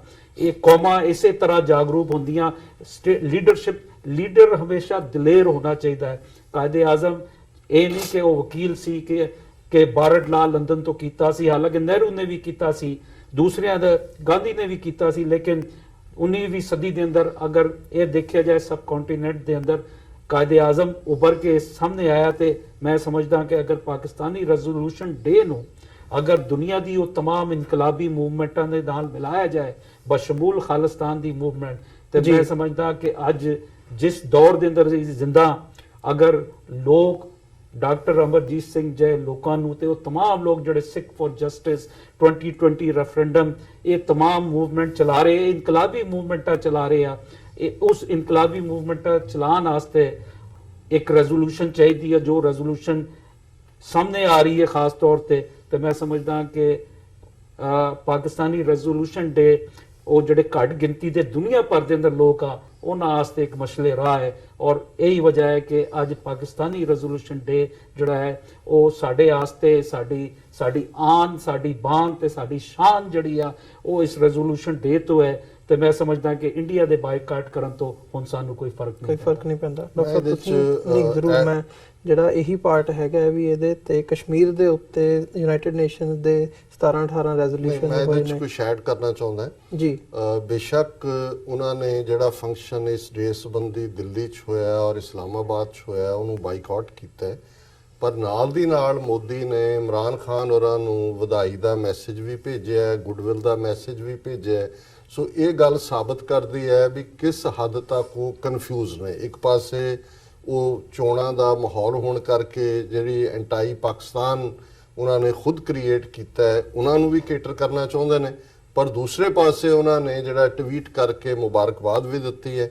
ਔਰ ਦੂਸਰੀ ਗੁੱਡ ਨਿਊਜ਼ ਜਦੋਂ ਕਿ ਅੱਜ ਟਰੰਪ ਆਪਣੀ ਵਾਈਟ ਹਾਊਸ ਬਰੀਫਿੰਗ ਤੋਂ ਨਿਕਲ ਰਿਹਾ ਸੀ, ਉਹ ਤੁਰੇ ਜਾਂਦੇ ਪੱਤਰਕਾਰ ਦੇ ਜਵਾਬ 'ਚ ਉਹਨਾਂ ਨੇ ਕਿਹਾ ਕਿ ਬਹੁਤ ਜਲਦੀ ਉਹ ਪਾਕਿਸਤਾਨ ਦੇ ਲੀਡਰ ਨੂੰ ਮਿਲਣਗੇ ਔਰ ਉਸ ਮੁਲਾਕਾਤ ਦੇ ਲਈ ਜਿਹੜੀ ਹੈ ਉਹ ਜਿਵੇਂ ਲੱਗਾ ਜਿਹੜਾ ਇੰਡੀਅਨ ਮੀਡੀਆ ਤੋਂ ਜੋ ਤੁਸੀਂ ਦੇਖਦੇ ਹੋ ਵੀ ਇਹਨਾਂ ਦੇ ਬੁੱਲਾਂ ਤੇ ਜਿਹੜੀ ਆ ਉਹ ਸਿਕਰੀ ਜੰਮੀ ਕਿ ਵੀ ਅਸੀਂ ਕੀ ਕਰ ਰਹੇ ਹਾਂ। ਔਰ ਤੀਸਰਾ ਮੈਂ ਸਮਝਦਾ ਵੀ ਕਈ ਵਾਰੀ ਕੁਝ ਚੀਜ਼ਾਂ ਜਿਹੜੀਆਂ ਕੁਦਰਤ ਦੀ ਬਲੈਸਿੰਗ ਹੁੰਦੀ ਹੈ, ਜਿਵੇਂ ਇਮਰਾਨ ਖਾਨ ਹੋਰਾਂ ਨੇ ਪ੍ਰੈਸ ਆਪਣੇ ਕੁਝ ਸਿਲੈਕਟ ਮੀਡੀਆ ਪਰਸਨਸ ਨੂੰ ਦੱਸਿਆ ਕਿ ਪਾਕਿਸਤਾਨੀ ਵਾਟਰਸ ਜਿਹੜੇ ਨੇ ਇੰਟਰਨੈਸ਼ਨਲ ਉਸ ਅਰੇਬੀਅਨ ਸੀ ਦੇ ਉਹਨਾਂ ਦੇ ਵਿੱਚ ਬੜਾ ਜ਼ਬਰਦਸਤ ਜ਼ਖੀਰਾ ਮਿਲਣ ਦੀਆਂ ਪੋਸੀਬਿਲਿਟੀਜ਼ ਨੇ ਆਇਲ ਔਰ ਦੂਸਰਿਆਂ ਦੀਆਂ। ਔਰ ਉਹਨਾਂ ਨੇ ਕਿਹਾ ਵੀ ਬਹੁਤ ਸਾਰੀਆਂ ਸਾਡੀਆਂ ਮੁਸ਼ਕਲਾਂ ਹੱਲ ਹੋਣਗੀਆਂ। ਔਰ ਇਹ ਮੈਂ ਸਮਝਦਾ ਹਾਂ ਕਿ ਵੀ ਇਹ ਸਾਰਿਆਂ ਨੂੰ ਜਦੋਂ ਅਸੀਂ ਕੰਬਾਈਨ ਕਰਕੇ ਦੇਖਦੇ ਹਾਂ ਤਾਂ ਫਿਰ ਇਹ ਦਿਨ ਜਿਹੜਾ ਪਾਕਿਸਤਾਨ ਦੇ ਲਈ ਹੋਰ ਵੀ ਮੁਬਾਰਕ ਦਿਨ ਹੈ। ਜੀ ਬਿਲਕੁਲ। ਮੇਰਾ ਸੀਗਾ ਕਸ਼ਮੀਰ ਦੇ ਹਵਾਲੇ ਨਾਲ ਮੈਂ ਪੁੱਛਣਾ ਚਾਹੁੰਦਾ ਸੀ ਕਿਉਂਕਿ ਕਸ਼ਮੀਰ ਦੇ ਵਿੱਚ ਜਿਹੜੀ ਸਟਰਗਲ ਹੈਗੀ ਆ ਉਹ ਕਾਫੀ ਲੰਬੇ ਸਮੇਂ ਤੋਂ ਚੱਲ ਰਹੀ ਹੈ ਤੇ ਯੂਨਾਈਟਿਡ ਨੇਸ਼ਨਸ ਦੇ ਉਹਦੇ ਤੇ ਰੈਜ਼ੋਲੂਸ਼ਨਸ ਹੋਏ ਨੇ ਪਲੇਬਿਸਾਈਟ ਦੇ ਹਵਾਲੇ ਨਾਲ। ਸੋ ਇਹ ਕਿੰਨਾ ਕੁ ਜਾਇਜ਼ ਹੈ ਇਹ ਕਹਿ ਕੇ ਉਹ ਕਰਨਾ ਵੀ ਜੇ ਤੁਸੀਂ ਕਸ਼ਮੀਰ ਦੇ ਜਿਹੜੀ ਲੀਡਰਸ਼ਿਪ ਹੈਗੀ ਆ ਉਹਨਾਂ ਦੇ ਨਾਲ ਤੁਸੀਂ ਗੱਲਬਾਤ ਕੀਤੀ ਹੈ, ਉਹਨਾਂ ਨੂੰ ਇਨਵਾਈਟ ਕੀਤਾ ਜਾਂ ਤੁਸੀਂ ਉਹਨਾਂ ਦੇ ਨਾਲ ਰਾਬਤਾ ਰੱਖਦੇ ਹੋ ਤੇ ਅਸੀਂ ਕੰਪਲੀਟਲੀ ਬਾਈਕਾਟ ਕਰਦੇ ਹਾਂ। ਤੇ ਇਨਸਾਫ ਦੀ ਗੱਲ ਵੱਖਰੀ ਹੁੰਦੀ ਹੈ, ਜਿੱਦਾਂ ਦੀਆਂ ਹਿਊਮਨ ਰਾਈਟਸ ਵਾਇਓਲੇਸ਼ਨਸ ਹੁੰਦੀਆਂ ਨੇ ਉੱਥੇ ਕਸ਼ਮੀਰ ਦੇ ਵਿੱਚ, ਜਾਂ ਜਿਵੇਂ ਵੱਡੀ ਗਿਣਤੀ ਦੇ ਵਿੱਚ ਜਿਹੜੀ ਇੱਕ ਨਸਲ ਮਾਰ ਮੁਕਾਉਣ ਦੀ ਗੱਲ ਹੈਗੀ ਆ ਉਹ ਸਾਡੇ ਸਾਹਮਣੇ ਹੈ। ਚਿੱਠੀ ਸਿੰਘਪੁਰਾ ਦਾ ਵਾਕਿਆ ਸਾਡੇ ਸਾਹਮਣੇ ਹੈ ਜਿੱਥੇ 35 ਸਿੱਖਾਂ ਨੂੰ ਜਿਹੜਾ ਹੈਗਾ ਉਹ ਮੌਤ ਦੇ ਘਾਟ ਉਤਾਰ ਦਿੱਤਾ ਗਿਆ ਸੀ ਤੇ ਅੱਜ ਤੱਕ ਵੀ ਇਨਸਾਫ ਨਹੀਂ ਮਿਲ ਸਕਿਆ। ਅੱਜ ਜਦੋਂ ਅਸੀਂ ਇਹ ਗੱਲਬਾਤ ਕਰ ਰਹੇ ਹਾਂ ਕਸ਼ਮੀਰ ਦੇ ਵਿੱਚ ਪੂਰੀ ਤਰ੍ਹਾਂ ਜਿਹੜਾ ਫੌਜ ਨੇ ਜਿਸ ਕਿਸਮ ਦਾ ਮਾਹੌਲ ਸਿਰਜਿਆ ਹੋਇਆ ਹੈ, ਮੀਰਵਾਇਜ਼ ਉਮਰ ਫਾਰੂਕ ਉਹਨਾਂ ਨੂੰ ਨਜ਼ਰਬੰਦ ਕੀਤਾ, ਸੈਯਦ ਗਿਲਾਨੀ ਦੇ ਉੱਤੇ 16 ਲੱਖ ਰੁਪਏ ਦਾ ਫਾਈਨ ਠੋਕਿਆ ਕਿ ਜੀ ਤੁਹਾਡੇ ਕੋਲੋਂ ਇੰਨੇ ਡਾਲਰ ਬਰਾਮਦ ਹੋਏ। 2 ਦਿਨ ਪਹਿਲਾਂ ਇੱਕ ਪ੍ਰਿੰਸੀਪਲ ਸਕੂਲ ਦੇ 22-23 ਸਾਲ ਦੇ ਜਿਨ੍ਹਾਂ ਨੂੰ ਚੁੱਕ ਕੇ ਟੌਰਚਰ ਕਰਕੇ ਮਾਰਿਆ ਹੈ, ਉਹਨਾਂ ਦੇ ਲਈ ਅੱਜ ਹੜਤਾਲ ਦਾ ਸੱਦਾ ਸੀ। ਸੋ ਸਾਰਾ ਕੁਝ ਬੰਦ ਹੈ ਔਰ ਇੰਟਰਨੈਟ ਵੀ ਡਾਊਨ ਕੀਤਾ ਹੋਇਆ ਹੈ। ਸੋ ਇਹ ਜਦੋਂ ਭਾਰਤ ਵਿਰੋਧ ਕਰਦਾ ਹੈ ਕਿ ਜੀ ਕਸ਼ਮੀਰੀਆਂ ਨੂੰ ਤੁਸੀਂ ਜਿਹੜਾ ਉਹਦੇ 'ਚ ਕਿਉਂ ਸੱਦਦੇ ਹੋ, ਉਹ ਇਹ ਸਾਬਤ ਕਰਨਾ ਚਾਹੁੰਦਾ ਹੈ ਕਿ ਜੀ ਕਸ਼ਮੀਰ ਦਾ ਮਸਲਾ ਫੋਰਐਵਰ ਸੋਲਵ ਹੋ ਚੁੱਕਾ ਹੋਇਆ। ਜਦੋਂ ਕਿ ਜਿਹੜੇ UN ਰੈਜ਼ੋਲੂਸ਼ਨਸ ਵੀ ਦੇਖੋ, ਪਾਕਿਸਤਾਨ ਕਸ਼ਮੀਰ ਮਸਲੇ ਤੋਂ ਬਾਹਰ ਨਹੀਂ ਹੋ ਸਕਦਾ ਹੈ ਕਿਉਂਕਿ ਪਾਕਿਸਤਾਨ ਮੇਨ ਪਾਰਟੀ ਹੈ, ਔਰ ਜਿਹੜਾ UN ਦੇ ਵੀ ਰੈਜ਼ੋਲੂਸ਼ਨ ਨੇ ਉਹ ਭਾਰਤ ਪਾਕਿਸਤਾਨ ਪਰ ਕਸ਼ਮੀਰੀਆਂ ਦੀ ਰਾਏ ਨੂੰ ਜਿਹੜਾ ਅਹਿਮੀਅਤ ਦੇ ਕੇ ਹੱਲ ਕਰਨ ਵੱਲ ਤੋਰਦੇ ਨੇ। ਸੋ ਭਾਰਤ ਇਹ ਸਮਝਦਾ ਹੈ ਕਿ ਵੀ ਹੁਣ ਇਹ ਮੰਗ ਪਾਕਿਸਤਾਨ ਦੇ ਕਸ਼ਮੀਰ 'ਚ ਤਾਂ ਕੋਈ ਮੂਵਮੈਂਟ ਨਹੀਂ ਚੱਲ ਰਹੀ, ਆਜ਼ਾਦ ਕਸ਼ਮੀਰ ਜਿਹਨੂੰ ਕਹਿੰਦੇ ਨੇ। ਸੋ ਜ਼ਾਹਿਰ ਹੈ ਵੀ ਜਿਹੜੀ ਪ੍ਰੋਬਲਮ ਹੈ ਉਹ ਇੰਡੀਅਨ ਆਕੂਪਾਈਡ ਕਸ਼ਮੀਰ ਦੇ ਵਿੱਚ ਹੈ। ਸੋ ਕੁੱਲ ਮਿਲਾ ਕੇ ਉਹ ਇੰਟਰਨੈਸ਼ਨਲ ਕਮਿਊਨਿਟੀ ਨੂੰ ਇਹ ਕਹਿਣਾ ਚਾਹੁੰਦਾ, ਦੇਖੋ ਜੀ ਸਾਡਾ ਤਾਂ ਅਸੀਂ ਡੈਮੋਕ੍ਰੇਸੀ ਹੈ, ਔਰ ਇਹੀ ਉਹਨਾਂ ਦੀ ਆਰਗੂਮੈਂਟ ਰਹੀ ਕਿ ਜੀ ਸਾਨੂੰ ਹੁਣ ਪਲੇਬਿਸਾਈਟ ਦੀ ਲੋੜ ਨਹੀਂ ਹੈ ਕਿਉਂਕਿ ਜੰਮੂ ਕਸ਼ਮੀਰ 'ਚ ਇਲੈਕਸ਼ਨਾਂ ਹੁੰਦੀਆਂ ਨੇ, ਔਰ ਇਲੈਕਸ਼ਨਾਂ ਆਪਣੇ ਆਪ ਦੇ ਵਿੱਚ ਹੀ ਜਿਹੜਾ ਪਲੇਬਿਸਾਈਟ ਹੈ ਇਵੇਂ ਨਹੀਂ ਹੈ। ਕਿਉਂਕਿ ਅਸੀਂ ਜੇ ਇਲੈਕਸ਼ਨਾਂ 'ਚ ਵੀ ਦੇਖੀਏ, ਜਦੋਂ ਬਾਈਕਾਟ ਦਾ ਸੱਦਾ ਹੁੰਦਾ ਉਦੋਂ 92% ਤੋਂ ਜ਼ਿਆਦਾ ਬਾਈਕਾਟ ਹੁੰਦਾ, ਉਹਨਾਂ ਦੇ ਆਪਣੇ ਸਿਕਿਉਰਿਟੀ ਵਾਲੇ ਹੀ ਵੋਟਾਂ ਪਾ ਰਹੇ ਹੁੰਦੇ ਨੇ। ਸੋ ਮੈਂ ਇਹ ਸਮਝਦਾ ਵੀ ਕਸ਼ਮੀਰੀਆਂ ਨੇ 1.5 ਲੱਖ ਤੋਂ ਜ਼ਿਆਦਾ ਕਸ਼ਮੀਰੀਆਂ ਨੇ ਆਪਣਾ ਖੂਨ ਡੋਲ ਕੇ ਕਸ਼ਮੀਰ ਦੇ ਜਿਹੜਾ ਸਾਰਾ ਉਹਨਾਂ ਦਾ ਇਸ਼ੂ ਹੈ ਉਹਨੂੰ ਇੰਟਰਨੈਸ਼ਨਲ ਪਲੇਟਫਾਰਮ ਤੇ ਲਿਆਂਦਾ। ਔਰ ਇਮਰਾਨ ਖਾਨ ਹੋਰਾਂ ਦੇ ਰੂਪ 'ਚ ਮੈਂ ਸਮਝਦਾ ਵੀ ਜਿਸ ਕਿਸਮ ਦੀ firmness with statesmanship and with certainly negotiation ਦੀ ਗੱਲ ਵੀ, ਉਹ ਕੋਈ ਡਾਈ ਹਾਰਡ ਡਿਕਟੇਟੋਰੀਅਲ ਐਟੀਟਿਊਡ ਨਹੀਂ ਹੈ, ਔਰ ਉਹ ਬਿਲਕੁਲ ਕੋਈ ਲਿਖਣ ਵਾਲੇ ਵੀ ਨਹੀਂ ਨੇ ਕਿ ਜੀ ਤੁਸੀਂ ਕਰੀ ਜਾਓ ਜੀ ਗੱਲਬਾਤ। ਸੋ ਮੈਂ ਸਮਝਦਾ ਵੀ ਇਹ ਕਸ਼ਮੀਰ ਇਸ਼ੂ ਦੇ ਉੱਤੇ ਅਲਟੀਮੇਟਲੀ ਇੰਟਰਨੈਸ਼ਨਲ ਇੰਟਰਵੈਂਸ਼ਨ ਦੇ ਨਾਲ ਜਿਹੜੀ ਹੈ ਭਾਰਤ ਮਜਬੂਰ ਹੋਏਗਾ ਗੱਲਬਾਤ ਦੀ ਟੇਬਲ ਤੇ ਆਉਣ ਦਾ। ਉਸ ਗੱਲਬਾਤ ਦੀ ਟੇਬਲ ਤੇ ਜ਼ਾਹਿਰ ਹੈ ਇੰਡੀਆ ਪਾਕਿਸਤਾਨ ਦੇ ਨਾਲ ਕਸ਼ਮੀਰੀ ਵੀ ਤੀਸਰੇ ਧਿਰ ਵਜੋਂ ਹੋਣਗੇ। ਜੀ ਬਿਲਕੁਲ। ਮਾਲਿਕ ਸਾਹਿਬ, ਮੈਂ ਅਖੀਰਲਾ, ਸਾਡੇ ਕੋਲ ਥੋੜਾ ਹੀ ਟਾਈਮ ਬਚਿਆ ਹੈਗਾ ਸ਼ੋਅ ਦਾ, ਪਰ ਜਿਹੜਾ ਇਸ ਵਕਤ ਮੁੱਦਾ ਹੈਗਾ ਖਾਸ ਤੌਰ ਤੇ ਸਮਝੌਤਾ ਐਕਸਪ੍ਰੈਸ ਦਾ, ਉਹਦੇ ਬਾਬਤ ਜ਼ਰੂਰ ਜਾਂਦੇ ਜਾਂਦੇ ਕਮੈਂਟ ਲੈਣਾ ਚਾਹੂੰਗਾ ਵੀ ਉਹਦਾ ਫੈਸਲਾ ਹੈ। ਪਾਕਿਸਤਾਨ ਦੇ ਜਿਹੜੇ ਨਾਗਰਿਕ ਸੀ ਸਮਝੌਤਾ ਐਕਸਪ੍ਰੈਸ ਬੰਬ ਬਲਾਸਟ ਦੇ ਵਿੱਚ ਮਾਰੇ ਗਏ ਸੀ, ਤੇ ਹੁਣ ਇਹ ਫੈਸਲਾ ਆਇਆ ਸਾਰੀ ਜਾਂਚ ਤੋਂ ਬਾਅਦ ਜਿਹੜੇ ਅਕਿਊਜ਼ਡ ਸੀ ਉਹਨਾਂ ਨੂੰ ਇਹ ਕਹਿ ਕੇ ਬਰੀ ਕਰ ਦਿੱਤਾ ਗਿਆ ਜੀ ਇਹਨਾਂ ਦੇ ਖਿਲਾਫ ਇਨਫ ਸਬੂਤ ਨਹੀਂ ਹੈਗੇ। ਸੋ ਉਹ ਜਿਹੜਾ ਕੇਸ ਹੈ ਉਹ ਕੰਪਲੀਟਲੀ ਹੁਣ ਕਲੋਜ਼ ਵਾਂਗ ਹੀ ਜਾਪਦਾ। ਸੋ ਕੀ ਕਹਿਣਾ ਚਾਹੋਗੇ ਇਸ ਬਾਬਤ?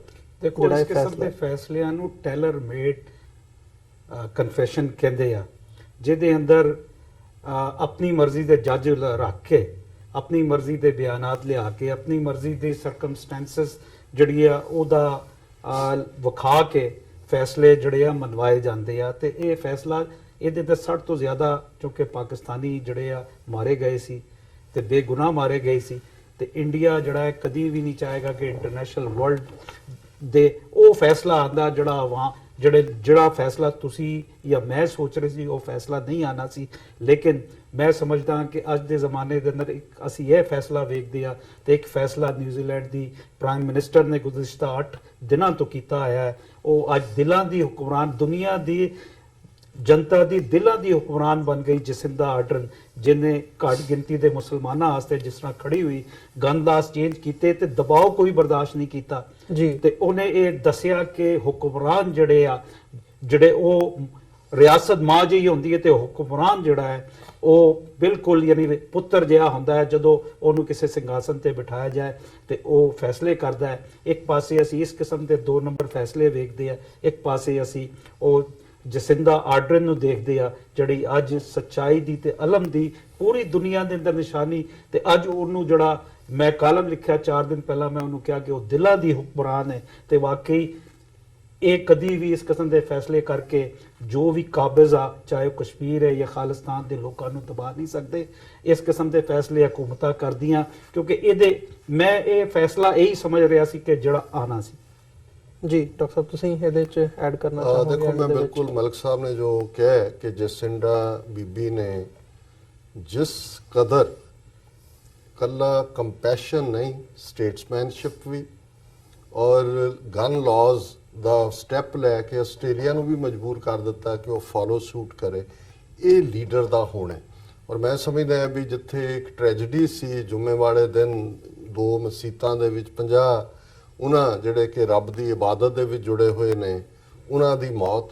ਉੱਥੇ ਦੁਨੀਆ ਦੇ ਵਿੱਚ ਇਸ ਗੱਲ ਨੇ ਹਾਈਲਾਈਟ ਵੀ ਕੀਤਾ ਕਿ ਇਹ ਰੇਸਿਜ਼ਮ ਔਰ ਨਸਲਵਾਦ ਔਰ ਇਹ ਕਿੰਨੀ ਖਤਰਨਾਕ ਚੀਜ਼ ਹੈ, ਪਰ ਦੂਸਰੇ ਪਾਸੇ ਇਨਸਾਨੀਅਤ ਨੂੰ ਪਿਆਰ ਕਰਨ ਵਾਲੇ ਜਿਹੜੇ ਨੇ ਉਹ ਵੀ ਕਿਵੇਂ ਇੱਕ ਪਲੇਟਫਾਰਮ ਥੱਲੇ ਹੋਏ, ਇਕੱਠੇ ਹੋਏ। ਔਰ ਮੈਂ ਫਖਰ ਨਾਲ ਇਹ ਕਹਾਂਗਾ ਕਿ ਜਗਮੀਤ ਸਿੰਘ ਜਿਹੜੇ ਪਹਿਲੇ ਏਸ਼ੀਅਨ ਨੇ, ਜਿਹੜੇ ਦਸਤਾਰਧਾਰੀ ਅੰਮ੍ਰਿਤਧਾਰੀ ਸਿੰਘ, ਜਿਹੜੇ ਕੈਨੇਡਾ ਦੀ ਤੀਸਰੀ ਵੱਡੀ ਪਾਰਟੀ NDP ਦੇ ਮੈਂਬਰ ਪਾਰਲੀਮੈਂਟ ਚੁਣ ਕੇ ਐਜ਼ ਏ ਲੀਡਰ ਪਾਰਲੀਮੈਂਟ 'ਚ ਗਏ। ਔਰ ਜਦੋਂ ਪਹਿਲੇ ਜਿਹੜੇ ਉਹਨਾਂ ਦੇ ਮੂੰਹ 'ਚੋਂ ਲਫ਼ਜ਼ ਨਿਕਲੇ, ਉਹਨਾਂ ਨੇ ਕਿਹਾ ਕਿ ਮੈਂ ਨਿਊਜ਼ੀਲੈਂਡ 'ਚ ਜੋ ਵਾਪਰਿਆ ਹੈ ਦੁਨੀਆ ਭਰ 'ਚ ਆਪਣੇ ਮੁਸਲਮਾਨ ਭੈਣਾਂ ਭਰਾਵਾਂ ਦੇ ਲਈ ਜਿਹੜਾ ਮੈਂ ਇਹ ਪ੍ਰੇਅਰ ਕਰਦਾ ਔਰ ਇਹ ਅਰਦਾਸ।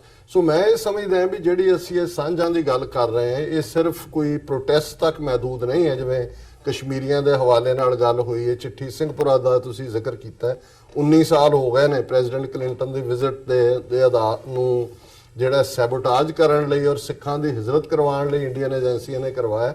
ਉੱਥੋਂ ਤਾਂ ਕੋਈ ਇਨਸਾਫ ਨਹੀਂ ਨਿਕਲਣਾ। ਉਹ ਨਵੰਬਰ 84 ਹੋਏ, ਚਿੱਠੀ ਸਿੰਘਪੁਰਾ ਹੋਏ, ਸਮਝੌਤਾ ਐਕਸਪ੍ਰੈਸ ਹੋਏ, ਮਾਲੇਗਾਂਵ ਹੋਏ, ਬਾਬਰੀ ਮਸਜਿਦ ਢਾਉਣਾ ਹੋਏ, ਲੇਕਿਨ ਇਹ ਜਿਹੜਾ ਇੰਟਰਨੈਸ਼ਨਲੀ ਇੱਕ ਆਵਾਜ਼ ਬਣ ਰਹੀ ਹੈ ਜਿਹੜੀ ਕਸ਼ਮੀਰ ਦੇ ਹਵਾਲੇ ਨਾਲ ਵੀ UN ਦੀ 49 ਪੇਜ ਰਿਪੋਰਟ ਔਰ ਇਹ ਆਵਾਜ਼ਾਂ, ਔਰ ਪੋਲੀਟੀਕਲੀ ਜਦੋਂ ਜਗਮੀਤ ਸਿੰਘ, ਮੇਰੀਆਂ ਅੱਖਾਂ 'ਚ ਅਥਰੂ ਸੀ ਉਦੋਂ ਜਗਮੀਤ ਸਿੰਘ ਨੇ ਪਹਿਲੀ ਵਾਰ, ਇਹ ਉਹਨਾਂ ਦੀ ਹਿਸਟਰੀ ਨੇ ਕਿਹਾ ਵੀ ਇਕੱਲਾ ਇਹ ਨਹੀਂ ਕਿ ਪਹਿਲਾ ਸਿੱਖ ਤੀਸਰੀ ਵੱਡੀ ਪਾਰਟੀ ਦਾ ਲੀਡਰ ਬਣਿਆ, ਪਹਿਲਾ ਏਸ਼ੀਅਨ।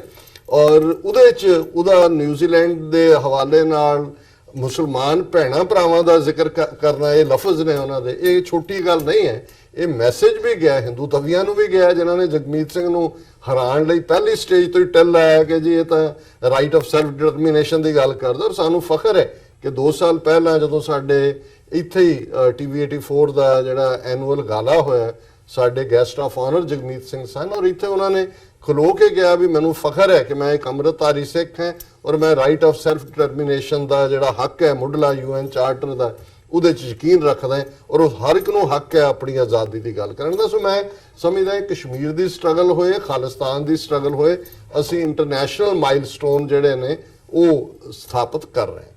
ਜੀ ਬਿਲਕੁਲ। ਸੋ ਮੈਂ ਤੁਹਾਡੇ ਦੋਵਾਂ ਦਾ ਬਹੁਤ-ਬਹੁਤ ਧੰਨਵਾਦ ਕਰਦਾ ਕਿ ਤੁਸੀਂ ਅੱਜ ਆਪਣਾ ਸਮਾਂ ਕੱਢ ਕੇ ਸਾਡੇ ਸਟੂਡੀਓ ਦੇ ਵਿੱਚ ਆਏ ਹੋ, ਤੇ ਜਿਹੜੇ ਸਾਡੇ ਦਰਸ਼ਕ ਇਸ ਵਕਤ ਸਾਡੇ ਨਾਲ ਜੁੜੇ ਹੋਏ ਆ ਉਹਨਾਂ ਲਈ ਮੈਂ ਸਮਝਦਾ ਕਿ ਉਮੀਦ ਕਰਦਾ ਕਿ ਅੱਜ ਦੀ ਜਿਹੜੀ ਇਹ ਗੱਲਬਾਤ ਸੀ ਤੁਹਾਨੂੰ ਜ਼ਰੂਰ ਪਸੰਦ ਆਈ ਹੋਵੇਗੀ। ਸੋ ਜਿੱਥੇ ਤੁਹਾਡਾ ਬਹੁਤ-ਬਹੁਤ ਧੰਨਵਾਦ ਹੈ ਤੁਹਾਡਾ ਸਾਰਿਆਂ ਦਾ ਸਾਡੇ ਨਾਲ ਜੁੜਨ ਦੇ ਲਈ, ਉੱਥੇ ਹੀ ਤੁਹਾਡਾ ਵੀ ਦੋਵਾਂ ਦਾ ਬਹੁਤ-ਬਹੁਤ ਧੰਨਵਾਦ। ਫਤਿਹ ਦੀ ਸਾਂਝ ਪਾਈਏ ਅੰਤ ਦੇ ਵਿੱਚ। ਵਾਹਿਗੁਰੂ ਜੀ ਕਾ ਖਾਲਸਾ, ਵਾਹਿਗੁਰੂ ਜੀ ਕੀ ਫਤਿਹ।